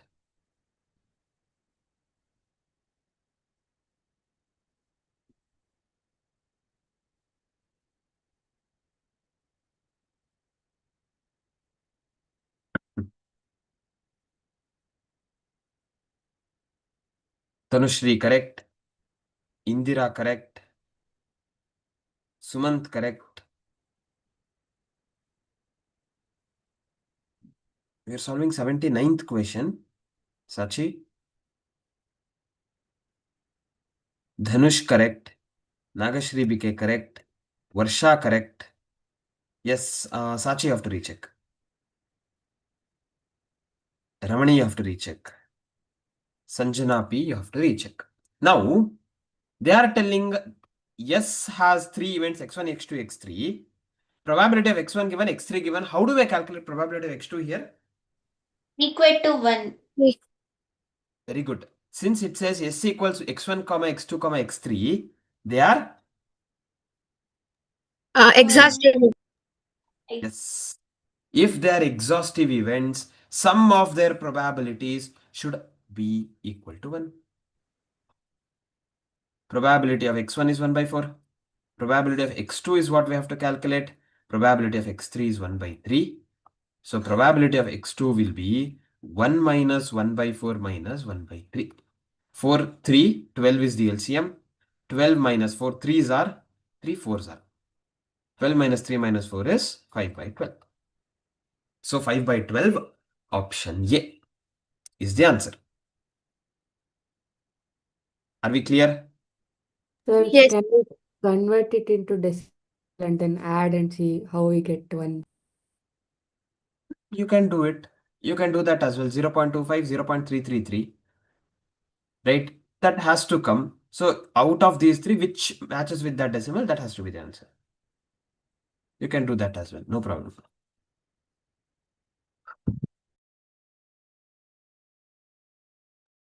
That is 79th question. Those who are done with this, can we try question number 80? A speaks truth in 60% of the cases, B in 90% of the cases. In what percentage of cases are they likely to contradict each other in the same fact? Contradict each other means Opposite. they are telling opposite. Perfect.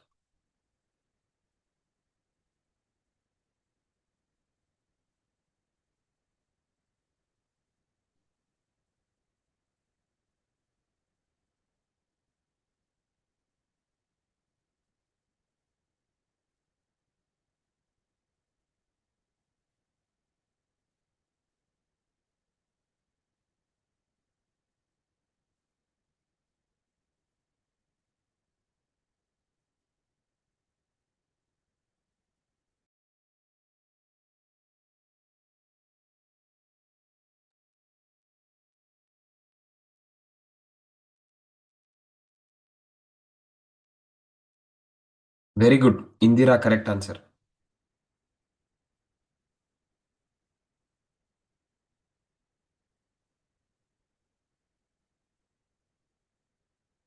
Dhanush, correct answer.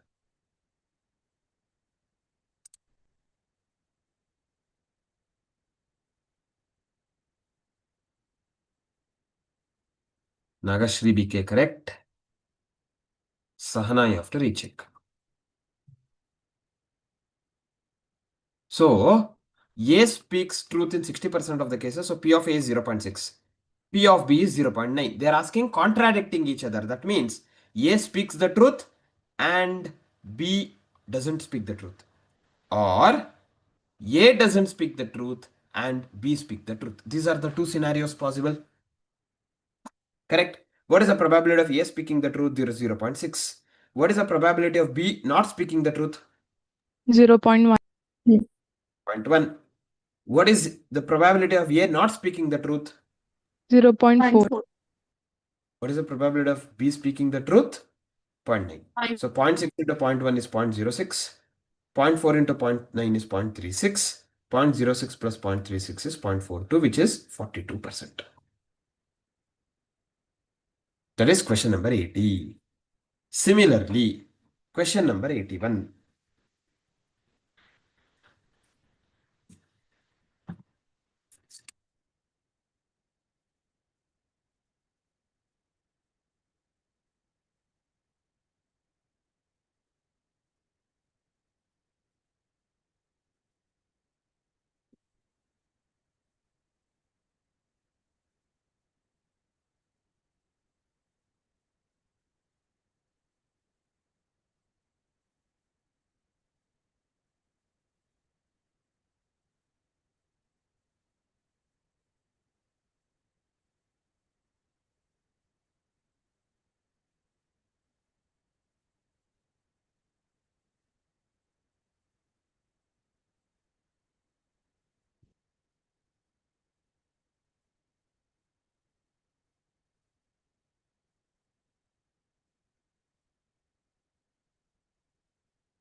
Very good. Ramani correct. Sandhya madam correct. Vikram correct.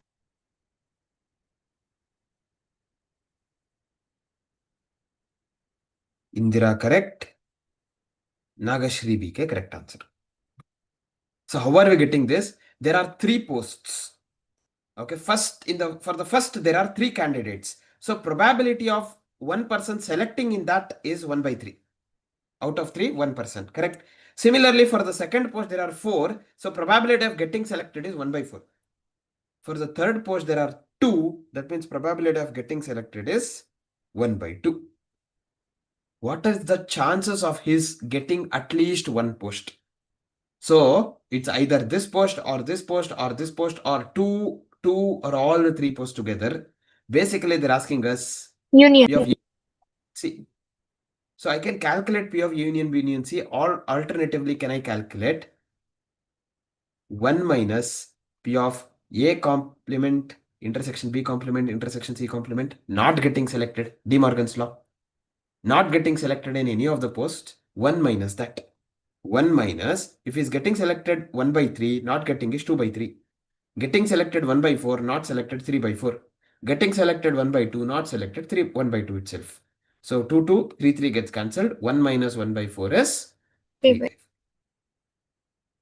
by 4. The probability. Did we understand? 82nd question.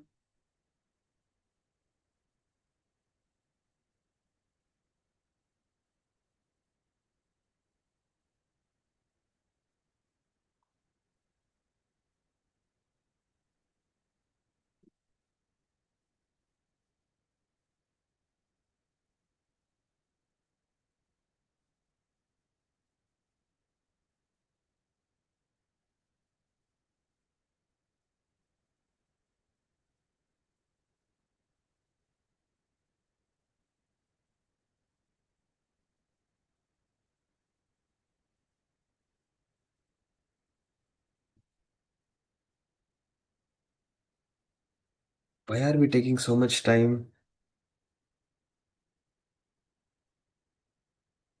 Yes, 82nd one. Yes, Varsha, very good. Nagashri BK, correct.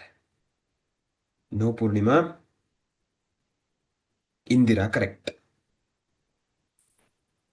So, a card is drawn from a pack of playing cards, and then another card is drawn without the first being replaced. What is the probability of getting two kings? So, when I'm drawing the first card, what is the probability of getting a king? 4 by 52. Correct. There are 4 kings out of 52. Now, there are 51 cards and 3 kings because 1 king you have already selected. One more card if you are drawing, what is the probability of getting a king? 3 by 51. 351. By 51. That's all. 4 ones are 4 13s are, I think. 3 ones are 3 17s are 17 into 13, 221. So 1 by 221, option B. That's all. Or alternatively, you can also consider getting 2 kings, which is 4c2 divided by 52c2. So you'll get the same answer. 1 divided by 221. Okay. Question number 83. Again, one more interesting one. It's basically how you simplify after applying the formula. That also matters here in this problem.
Okay. Not getting? Okay, I have one answer. No, Tanushri.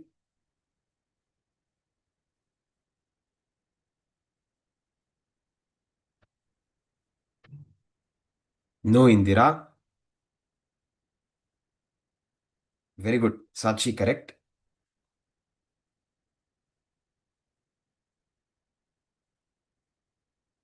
No, Annapurna. Okay. The probability of a man hitting the target is 1 by 4, which is the concept that I have to apply here. If you fire 7 times, probability of getting at least 2 times. What is the concept that I have to apply? Binomial distribution. Yes, it is either hitting the target, not hitting the target. Success, failure. So if P is 1 by 4, Q is 3 by 4, N is 7. Probability of X at least 2. So probability of X at least 2 means 2, 3, 4, 5, 6, 7. Instead of doing that, 1 minus P of X is equal to 0, 1. That is 1 minus 7C0 into 1 by 4 to the power 0 into 3 by 4 to the power 7 minus 0, which is 7. 7C1, 1 by 4 to the power 1, 3 by 4 to the power 6 minus 7 minus 1, 6. That is 1 minus 7C0 is 1, 1 by 4 to the power 0 is 1, 3 by 4 to the power 7 plus 7C1 is 7, 1 by 4 to the power 1 is 1 by 4. So 7 into 1 by 4, I can write it as 7 by 4 into 3 by 4 to the power 6. Now comes that simplification. We have to be a little smart here. 3 by 4 to the power 7, 3 by 4 to the power 6. I can take 3 by 4 to the power 6. Correct. If I take 3 by 4 to the power 6 common, I get 3 by 4 this side plus 7 by 4. 3 by 4 plus 7 by 4 is 4 LCM. It's 4 common. 3 plus 7. 10 by 4. Yes. 2 5s are, 2 2s are. 1 minus 3 by 4 to the power 6 into 5 by 2. Option A is the answer. Did everyone understand? Yes, sir. Yes. That is question number 83. I think some of us are writing it. Complete. Those who have already completed question number 84.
Yes, Ganavi correct.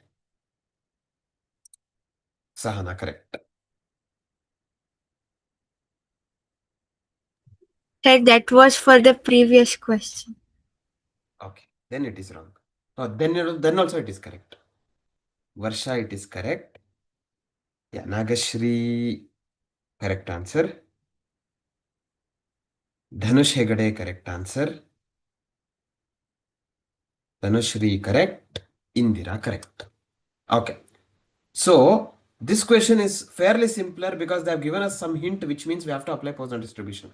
E to the power minus 0.5, correct? So, if 5% of electric bulbs manufactured are defective, use Poisson. Okay, they have also told us use Poisson distribution to find the probability that in a sample of 100 bulbs, 5 bulbs are defective. So, what is M average? 100 into which is 5. 0. Correct. So here, e to the power minus 5, they themselves have given us e to the power minus m, m to the power x by x factorial, e to the power minus 5, 5 to the power x is also 5 divided by 5 factorial. E to the power minus 5 is 0.007. What is 5 to the power 5? 1. 3125. 3125. Very good. 3125 divided by 5 factorial is 120. If you simplify this, you get 0.1823. Option A. Similarly, 85th one.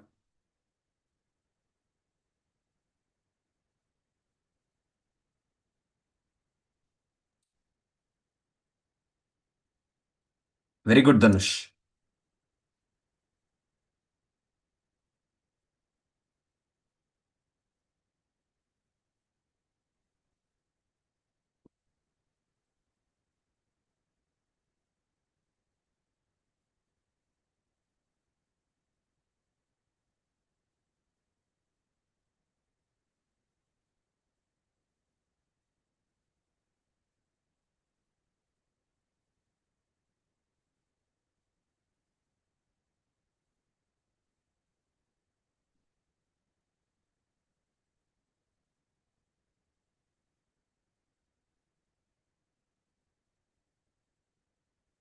Sahana correct. Annapurna Nayak, you have to recheck. Again, if that is 85th one, Tanushri RN is correct. Sachi correct. Sandhya Madam correct. Likita correct. Nandita, but you have to recheck. So, what is the probability that in a non-leap year, how many days, Sachi? Non-leap year is 365 days. 365 days. 52 weeks in standard, 52 weeks into 7 will be 364. That means 1 day extra. That 1 day can be any day of the week, Monday, Tuesday, Wednesday, Thursday till Sunday, correct? What is the probability of I getting 1 extra Sunday? 1 by 7. Because I have only 1 day. Any 7 outcomes is possible. What is the probability that I get 53 Tuesdays? 1 by 7. What is the probability that I get 1 extra Thursday? 1 by 7. Since this is either this or this or this, addition 3 by 7. 3 by 7 is the probability. Okay, look at 86th one. Examine the validity of this statement. Mean and standard deviation are 10 and 4 respectively. Not valid. But mean is greater, no there? Standard Variance. variance is Very good. It should be mean greater than variance. Mean is 10. Variance is 4 square 16. Doesn't work. So not valid because this is binomial distribution. Similarly, 87th one. For a Poisson variate, P of x equals 1, P of x equals 2, what is the mean?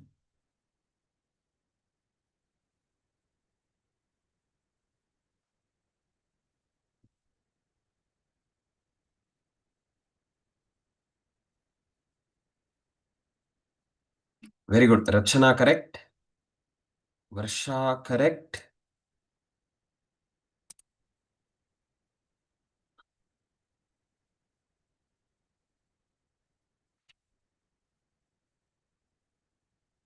Sahana correct. Sachi correct. Dhanush Hegde correct. Ganavi correct. P of x equals 1, P of x equals 2. E to the power minus m to the power 1 by 1 factorial equals e to the power minus m square by 2 factorial, e to the power minus 1, e to the power minus 1 cancelled, m and 1 powers of m cancelled, m is equal to 2 factorial, which is 2. Mean is what they are asking, mean is m2. Following? Yes, sir. Yes. Same way, question number 88.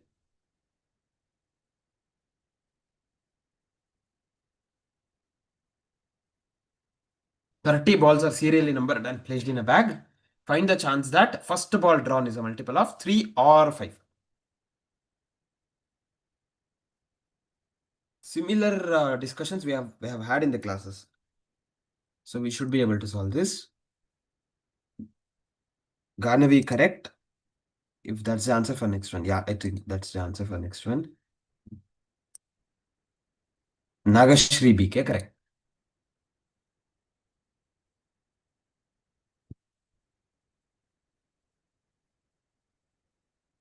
Varsha correct. Indira correct.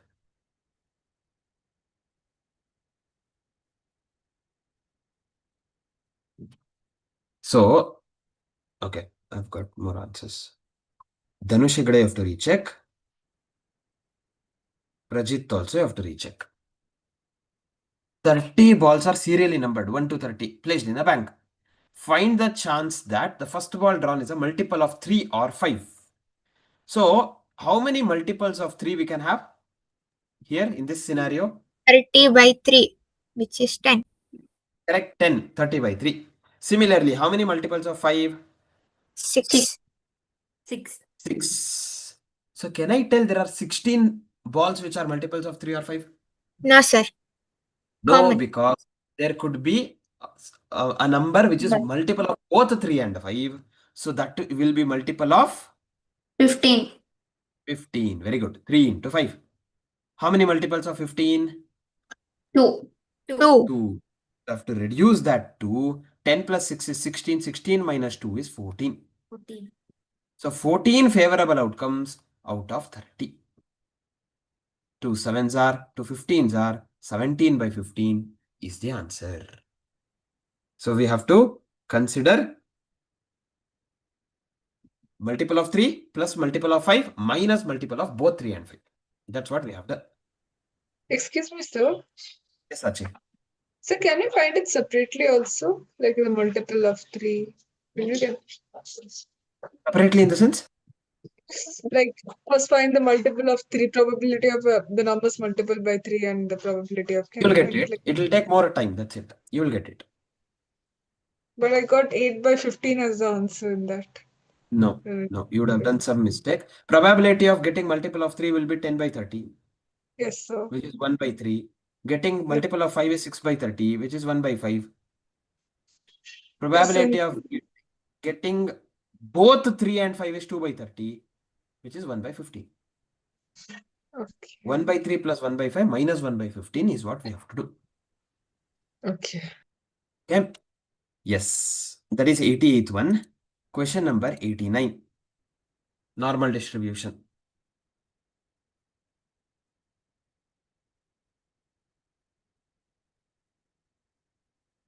Simple one.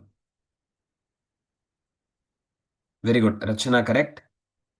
Sahana correct. Ganavi correct. What are we supposed to do here? First quartile, what is the formula? Q1. 0.3. That's mu Six. minus 0.675 sigma, which is 37.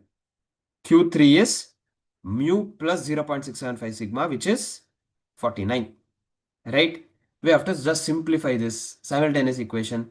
2 mu is 86. So mu is 43. What are they asking us? Mode. Mode is mu. 43 is the answer. That's all. This is what we had to do. Next question. Odds in favor.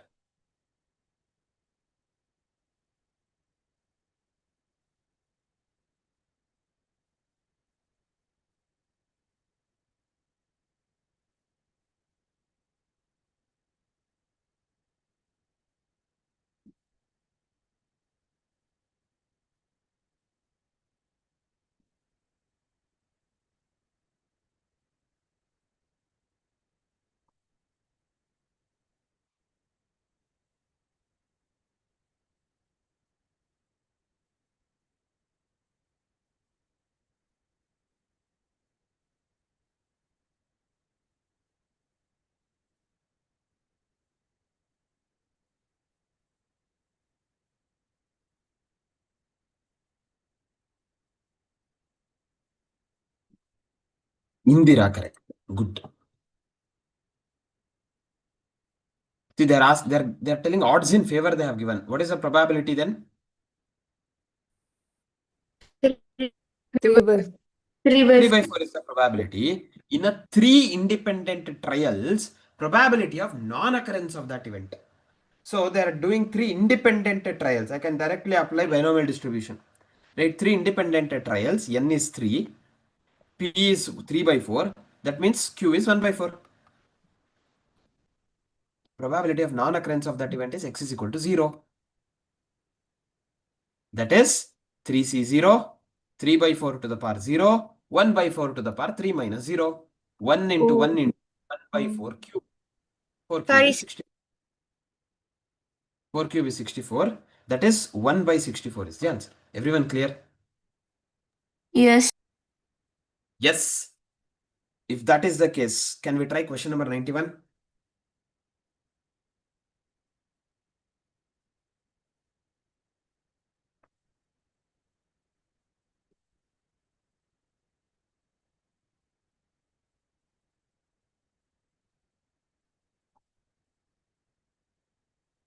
Question number 91.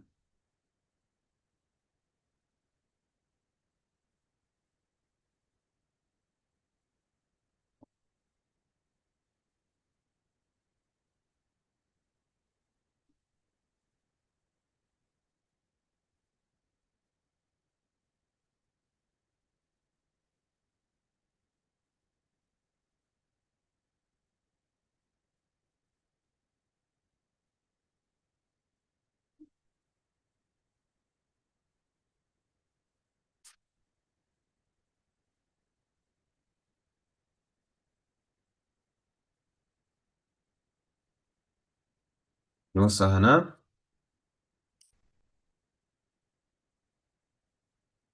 Yes, Sahana, correct. So if you look at this, 4y minus 5x equals 15 is what they have given. Regression equation of y on x. Correlation coefficient is given to be 0.75. What is the value of regression coefficient of x on y? That is byx. Sorry, bxy is what we have to calculate. If this is y on x equation, can I tell 4y is equal to 5x plus 15? Or y equals 5x plus 15 divided by 4, which is 5 by 4x plus 15 by 4. Tell me what is the value of b by x? What is the value of b by x? 5 by 4. 5 by 4. This is the value of b by x. B into a plus b into x. Everyone there? Yes, sir. Yes, sir. Yes. Yes, sir. So b by x is 5 by 4. R is 0.75.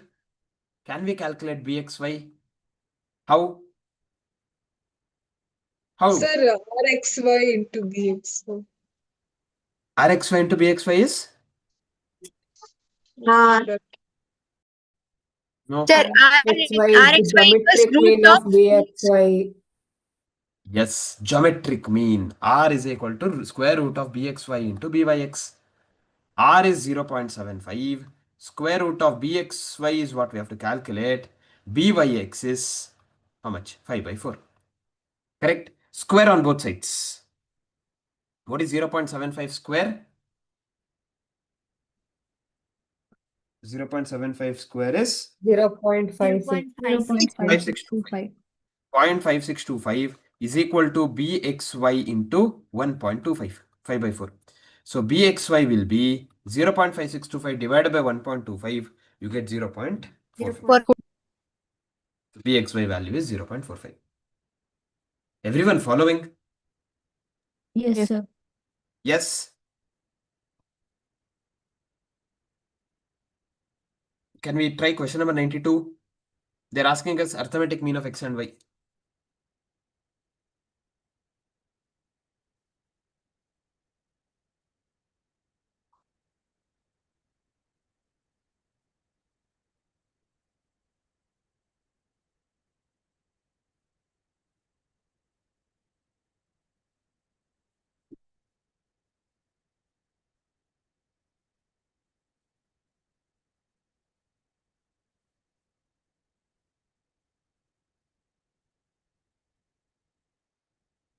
Nagashri, correct. Sahana, if that's the answer for 92, correct answer. Prajit, correct. What are we supposed to do to find out arithmetic mean? Solving simultaneous equations. That's all. Because they intersect at x bar comma y bar.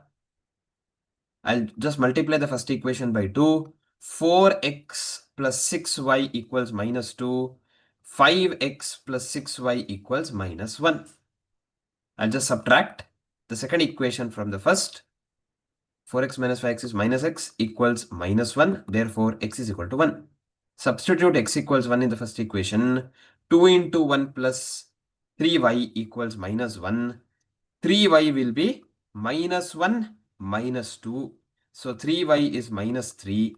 Y equals minus 1. So x is 1, y is minus 1. Whenever we are presenting, first we'll write x, then y. So 1 comma minus 1 option A. Okay. That's how we get 92nd one. Same way. Question number 93.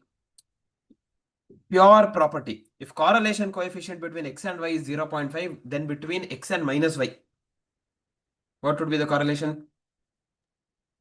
0.5. 0.5. It is Uh, not affected by change of scale and origin. Doesn't get affected by change of scale and origin, but correlation coefficient does get affected by change of scale. Both should have the same sign. Correct. So here what is happening? One How is did we having change? X remained x, meaning I multiplied x by 1. Y became minus 1, meaning I multiplied y with minus 1. So the scale factor b and d are of different signs. Since they are of different signs, RUV will be minus of RXY. Therefore, it has to be minus 0.5, not 0.5. Understood? Yes, sir. Yes. So, because they are multiplied with different scale factors which are of different signs.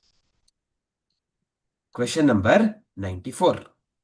For a positive and perfectly correlated random variables, one of the regression coefficient is 1.4. Standard deviation of x is 2. The variance of y.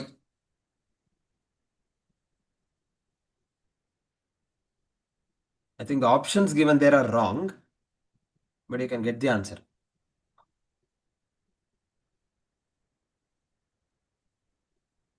Everyone there following? Yes, sir. Yes. Yes, sir. Yes. Is this adding value? Yes, sir. Yes, sir.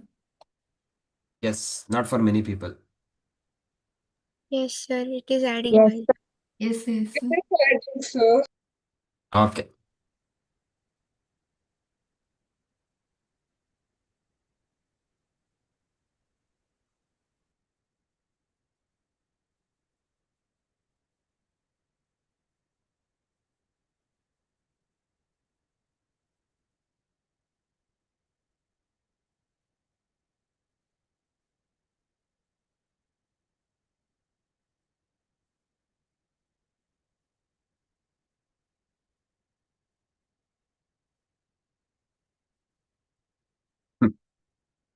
Okay. What have they given us? Positive and perfectly correlated random variable. What does that mean? What R does is that mean? equal to 1. Yes, it is a positive correlation and perfect positive correlation. R equals 1. Right? If R equals 1, one of the regression coefficient, they are telling 1.4. So we do not know whether it is BXY or BYX. I will consider BYX.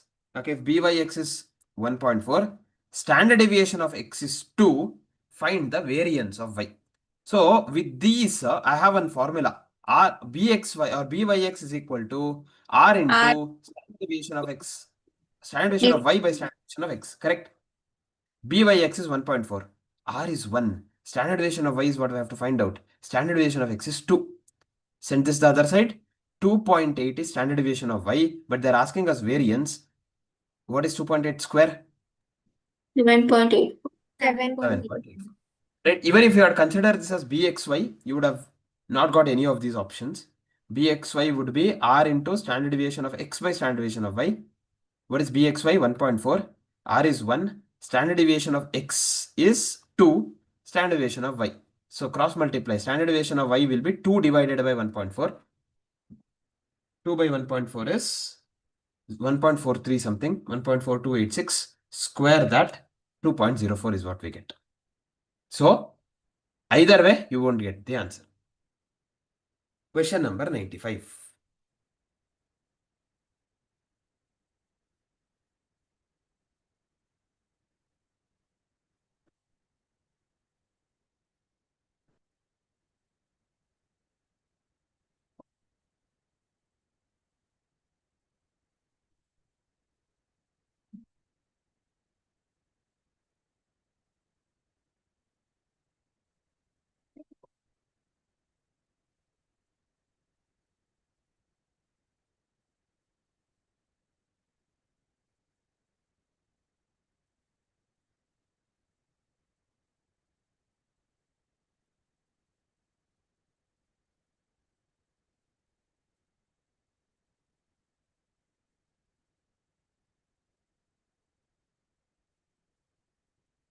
Indira, you have missed something there.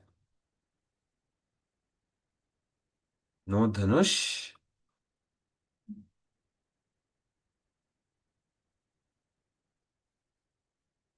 No Rachna. No Sachi. We have all missed something there. Varsha also. For n pairs of observations, coefficient of concurrent deviation is calculated as 1 by root 3. So coefficient of concurrent deviation is 2c minus e. Correct? This is equal to 1 by root 3. Square on both sides. That's how we computed, sir. 2c minus m by m equals 1 by 3. There are 6 concurrent deviation. What is this? C. C. So 2 into 6 minus m by m equals 1 by 3. 2 6 are 12 minus m by m equals 1 by 3. Cross multiply. 3 into 12 minus m equals m. 3 into 12 is 36 minus 3m equals m. Send 3m the other minus 3m the other side, you get m plus 3m equals 36. That is 4m equals 36 or m equals 36 by 4, 9. 9. So We have 9. What is the requirement, Sachi, here? N. N, not m. M is n minus 1. That's what we have discussed. M is 9, n minus 1. Send minus 1 the other side. 9 plus 1, 10. 10 is the answer. It's not m what they have asked. It is n is what they have asked. Is that clear? Yes, sir. Yes, sir. Yes. These are the questions that we have in this particular paper. Sorry, sir. No issues, no problem. These things happen. We have to be careful. That's it. So we have one more paper. We'll just quickly solve those things. Can we all come to question number 150? Since people said it's adding value. If not adding value, we'll not solve this paper. Shall we solve? Yes, sir. Let us Yes, solve. sir. Yes, sir. Yes. No option, right? Come to question No, number sir, 80. we are ready to solve. We are ready to solve as many as possible. Good. Come to page number 148. Some of us are scolding Sachi now. I'm not responsible for that. Question number 80.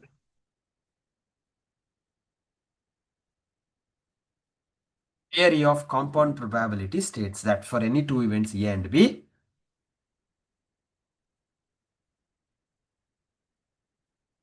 Option tell me. Option? Yes, Annapurna, correct. B. B. Option B, yes. Compound probability. P of A intersection B is P of A multiplied by P of B given A. Right? We'll apply that when they are dependent. Right? When they are dependent on each other. Similarly, 81st question. The odds against a person, odds are 9:5 against a person who is 50 years living till he is 70, 8:6 against a person who is 60 living till 80. Find the probability that at least one of them will be alive after 20 years. Solve, Pooja.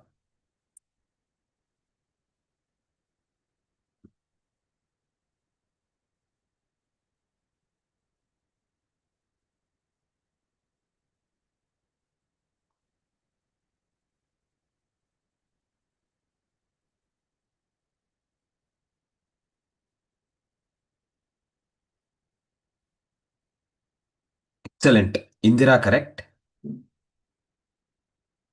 So, probability of first person surviving the next 20 years is 5 by wait, 5 by 14.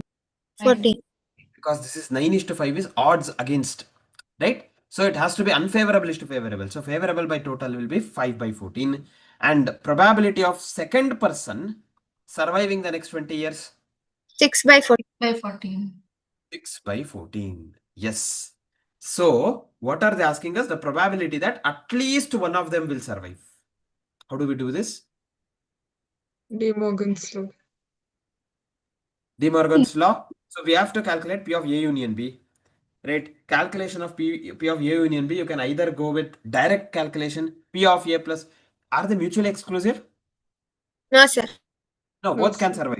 Possible. Right? So we have to go with this P of A plus P of B, P of A intersection B. You can use this as well, or 1 minus P of A complement intersection B complement. Either way works. P of A is 5 by 14. P of B is 6 by 14. P of A intersection B, are they independent? A surviving is independent of B? Yes. Yes, sir. Two different lives. So independent. 5 by 14 into 6 by 14. So we get 5 by 14 plus 6 by 14 minus 5 6 are 30. 14 square? 196. Can we take 196 LCM? 5 into 14 is 80, I think. 70. 6 into 14 is 84 minus 30. What is this? 154, 124 by 196, correct? Yes, sir. 4 31s are 4 49s are 31 by 49. Option C. Option C is the answer. That is for 81. Same way. Question number 82.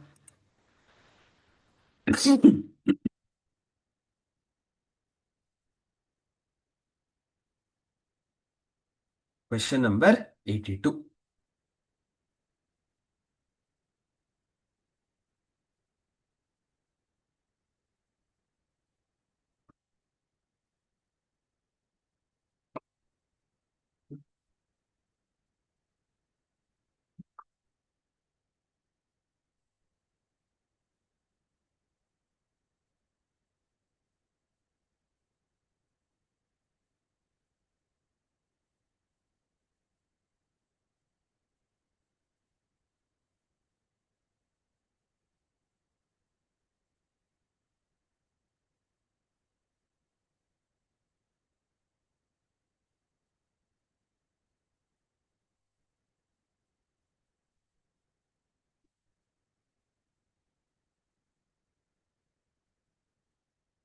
Okay, no answers for 82.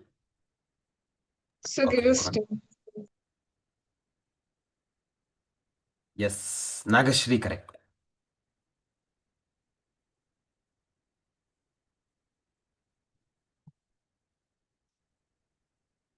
Indira correct. Bhargavi N, you have to recheck.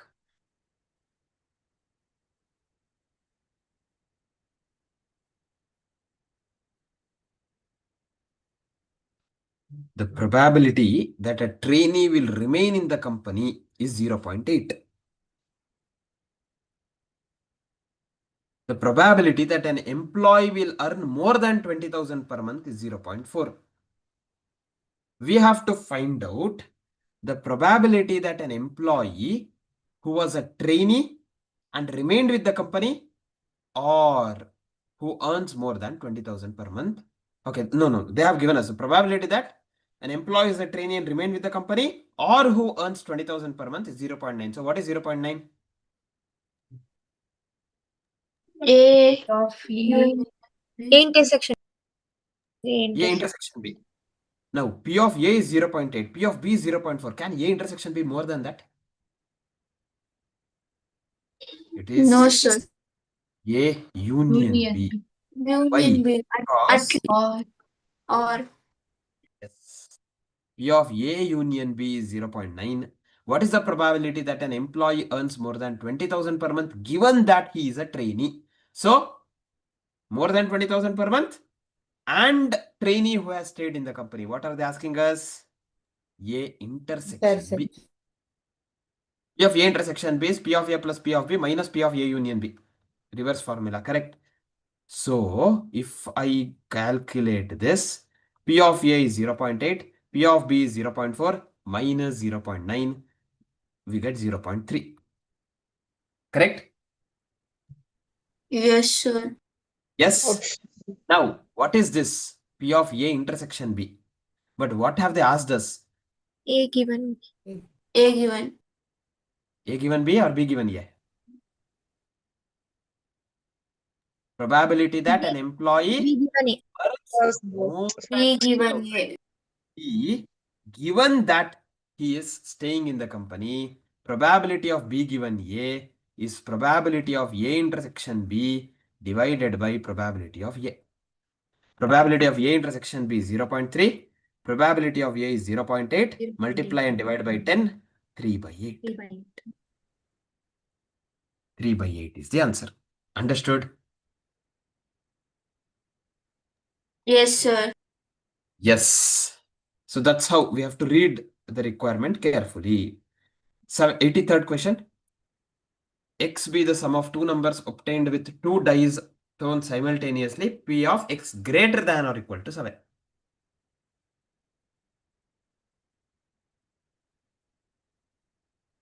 Solve, Bhargavi.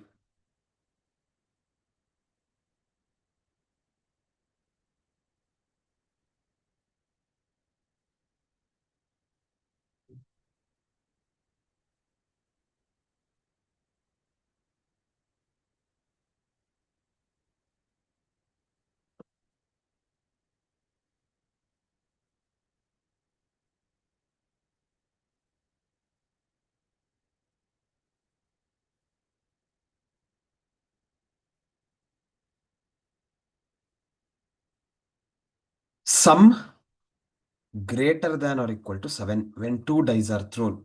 So first, what is the total number of outcomes when two dice are thrown? 36. 36. You have to get sum greater than or equal to 7.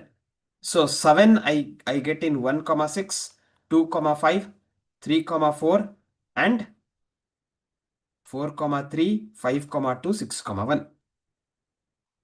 8 I get in 2, 6, 3, 5, 4, 4, 5, 3, and 6, 2. 9 I get in 3, 6, 4, 5, 5, 4, 6, 3. 10 I get in 4, 6, 5, 5, and 6, 4. 11 I get in 5, 6, and 6, 5. 12 I get in 6, 6. 6, So favorable outcomes? 21. 21. Yes. 21 is correct. Yeah, Ganvi correct answer. So favorable outcome is 21. Total is 36. 21 by 36 is the probability. 7. 7 by 12. So 3 sevens are 3 12s are. Yeah, 7 by 12. Option B. Understood? Yes. Yes. 84th one we have already solved. Come to 85th question. Probability that a card drawn at random from a pack of playing cards may be either a queen or an ace. This is easy.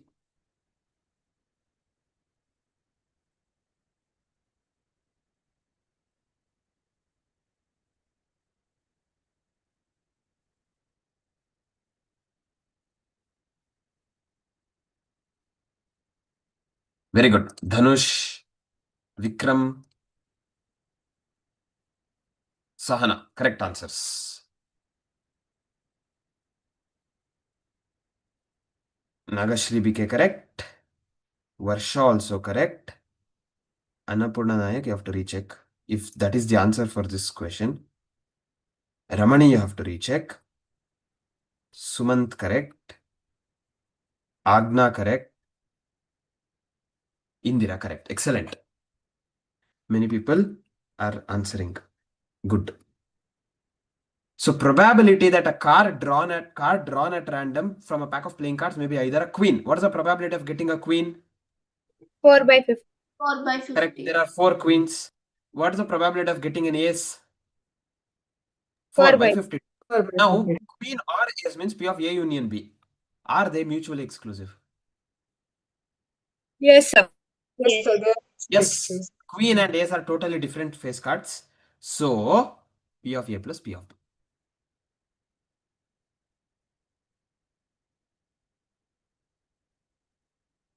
We get 8 by 52. 4 2s are, 4 13s are, 2 by 13 is the answer. Okay. That's how we get question number 85. Can we check 86th question?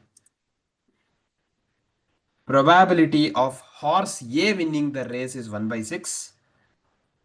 Probability of horse B winning the race is 1 by 4. Dash is the probability that one of the horses will win.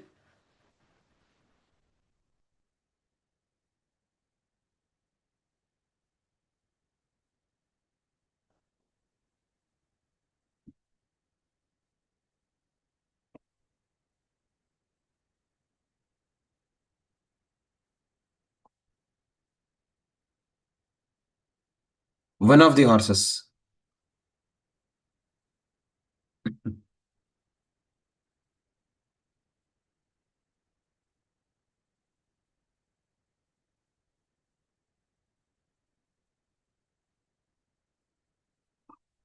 Yes, Sahana correct. No, Indira. Sachi correct. So probability of horse A winning is 1/6. Probability of horse B winning is 1/4. One of the horses wins means A should win, B should lose, or A should lose and B should win. So probability of A winning 1/6, B losing 3/4, or probability of A losing 5/6, B winning 1/4. So we get 3/24 plus 5/24, which is 8/24. 8 ones are 8 threes are 1/3 is the answer. Option A. That's all. Okay, that is 86th one. Question number 87. Is there a lag when I switch on the video? No, Like, sir. No, it's No, sir. not. No, sir. Okay, fine. I felt there is some lag. It's okay, fine. We are solving 87th question.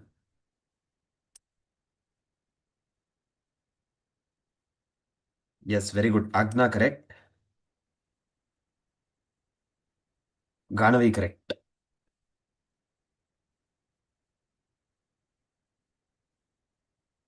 Nagashri BK correct. What is the chance of picking a heart or a queen not of heart from a pack of 52 cards? What is the probability of picking a heart? 13/52. 13/52. What is the probability of picking a queen? 4/52. 4/52. Now, is there anything common between them? Heart and Yes, queen? sir. Yes. One. One There is heart one queen. card, queen of hearts, correct? So probability of A intersection B of getting both will be 1/52. So probability of A union B is what they are asking us, or will be probability of A plus probability of B minus probability of A intersection B. That is 13 plus 4, 17, 17 minus 1, 16, 16/52. 4 4s are 4 13s are, we get 4/13. 4/13 is the answer. Option C. Those are done with that. 88th question. A class consists of 10 boys and 20 girls, of which half the boys and half the girls have blue eyes. Find the probability that a student chosen random is a boy and has blue eyes. Straightforward.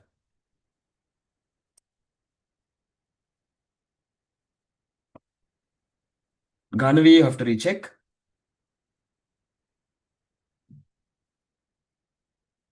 Prajit also. Sahana as well. Indira correct. Did not answer, sir.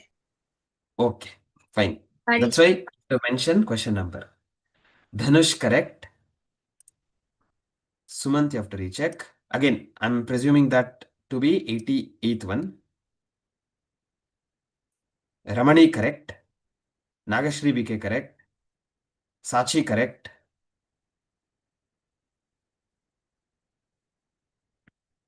Bhargavian correct.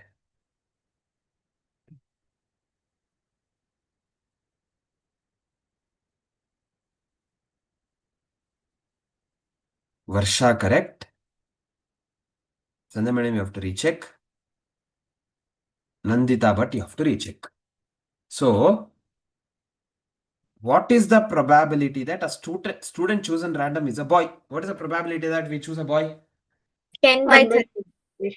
10/30 multiplied by, and what is the probability that he will have blue eyes? If he is a boy, what is the probability that he has blue eyes? 5/10. 1/2. Half of the boys have blue eyes. Probability that the boy has a blue eye is 1/2. So 2 1s are 2 5s are 5 1s are 5 6s are 1/6 is the answer. Right? First we have to choose a boy, and in that blue-eyed boy. Clear? It's Yes, conditional probability.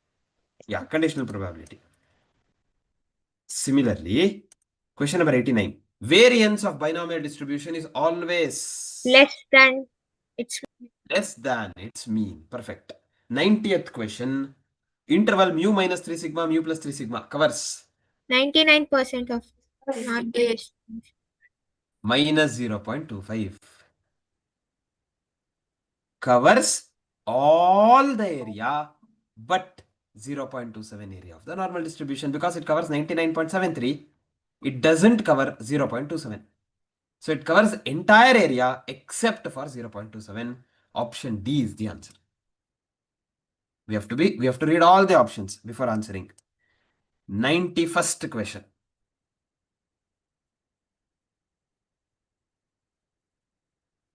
A manufacturer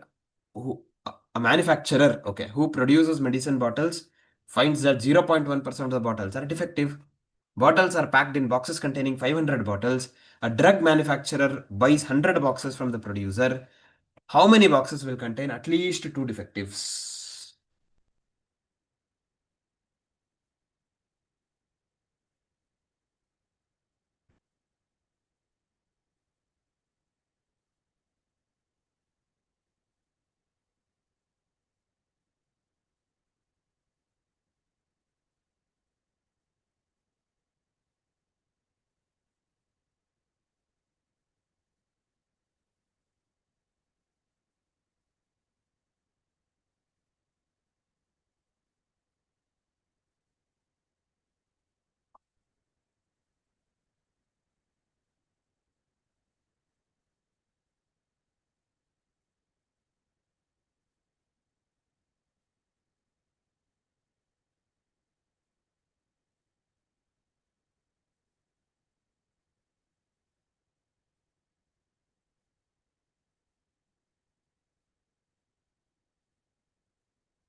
Excellent. Dhanusha Gade.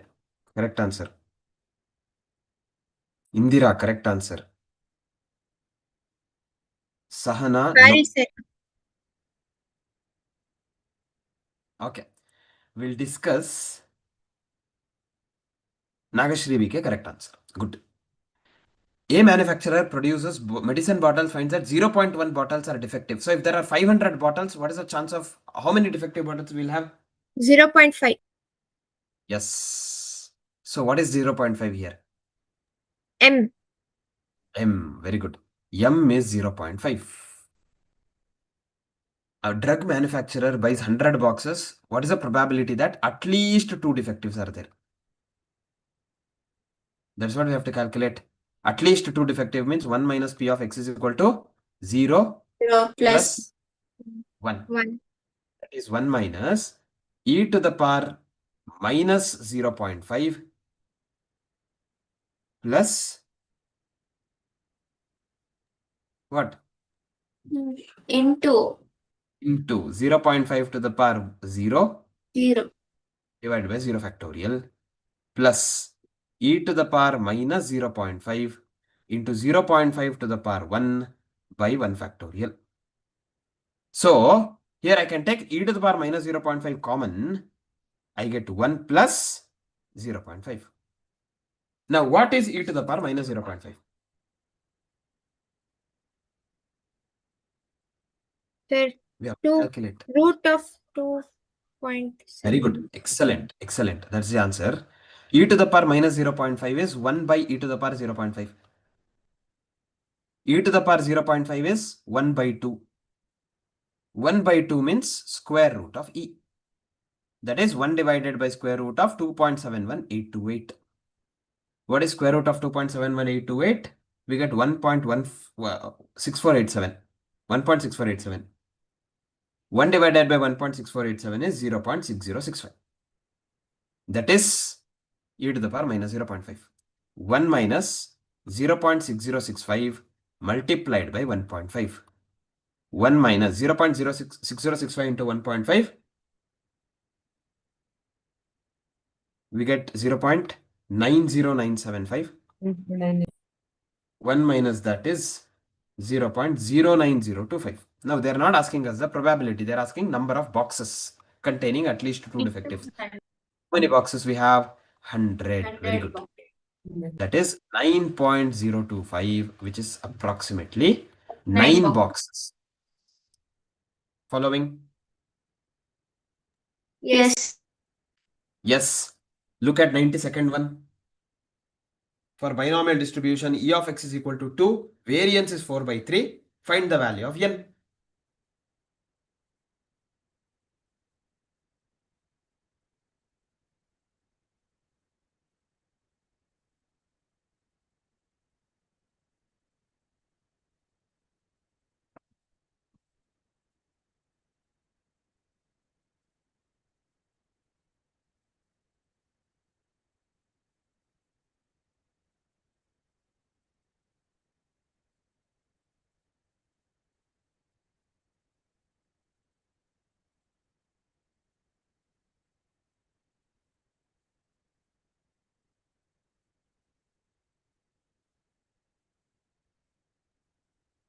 E of x means what?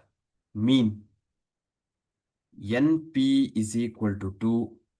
Variance is NPQ is equal to 4 by 3.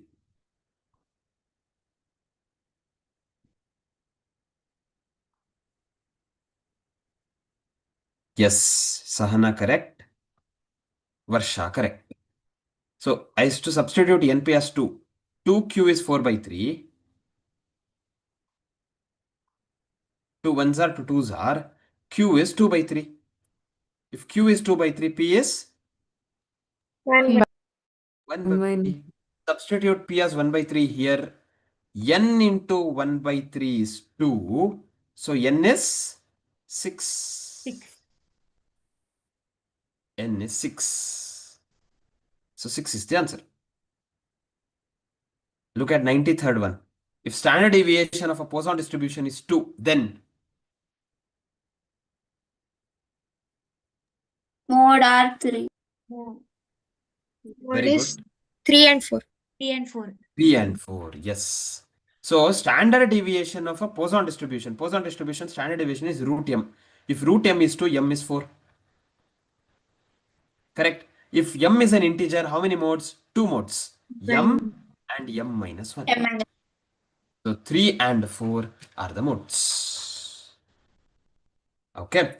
Question number 94. Normal distribution, quartile deviation is 6. Find the standard deviation. Straightforward.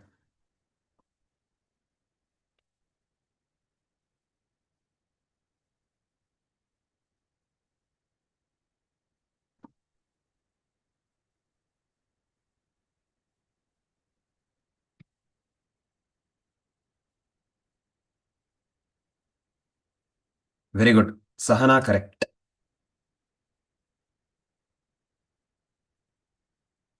Varsha correct. Ganavi correct. Excellent. So quartile deviation of normal distribution is 0.675 sigma. If that is 6, sigma will be Bhargavi 6 divided by 0.675, which is 8.9999999. We get 9. 9 is the answer. Option B. Okay, that is 94th one. Can we all come back to question number 63? Bivariate data, or this we have already discussed, right? 2 variables at same point in time. Today only we discussed. 66th one. Standard error can be described as what? What is standard error? The error committed in sampling. We have just in one of the papers, first paper I think. Very good. Standard deviation of statistic is standard error. Standard deviation of statistic is standard error. Okay, we had learned this. Standard deviation of statistic is standard error. Yes, that's it. Okay, these are the questions we had.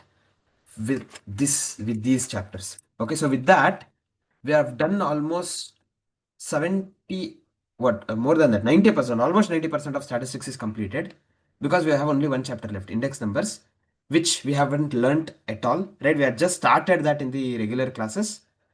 So what do we do is, tomorrow we have from 5, right, the entire session. So we'll start with logical reasoning, right? We'll start with logical reasoning, wherein we'll solve problems with regard to logical reasoning. Later part of the session, exclusively, maybe 2 hours, exclusively we'll be discussing on index numbers. Yes, Anna, got it. Yes. So exclusively on index numbers, that's what we'll be doing in the next class. Is that clear? Yes. So Yes. we'll try and complete logical reasoning and index numbers. So those who are preparing, tomorrow you can look into logical reasoning and index numbers before we come to the class. Okay. Yes. Before we conclude, blue colors, raise your hands.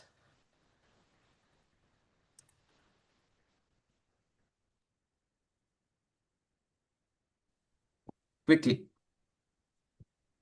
Most of them had dropped already, 50%.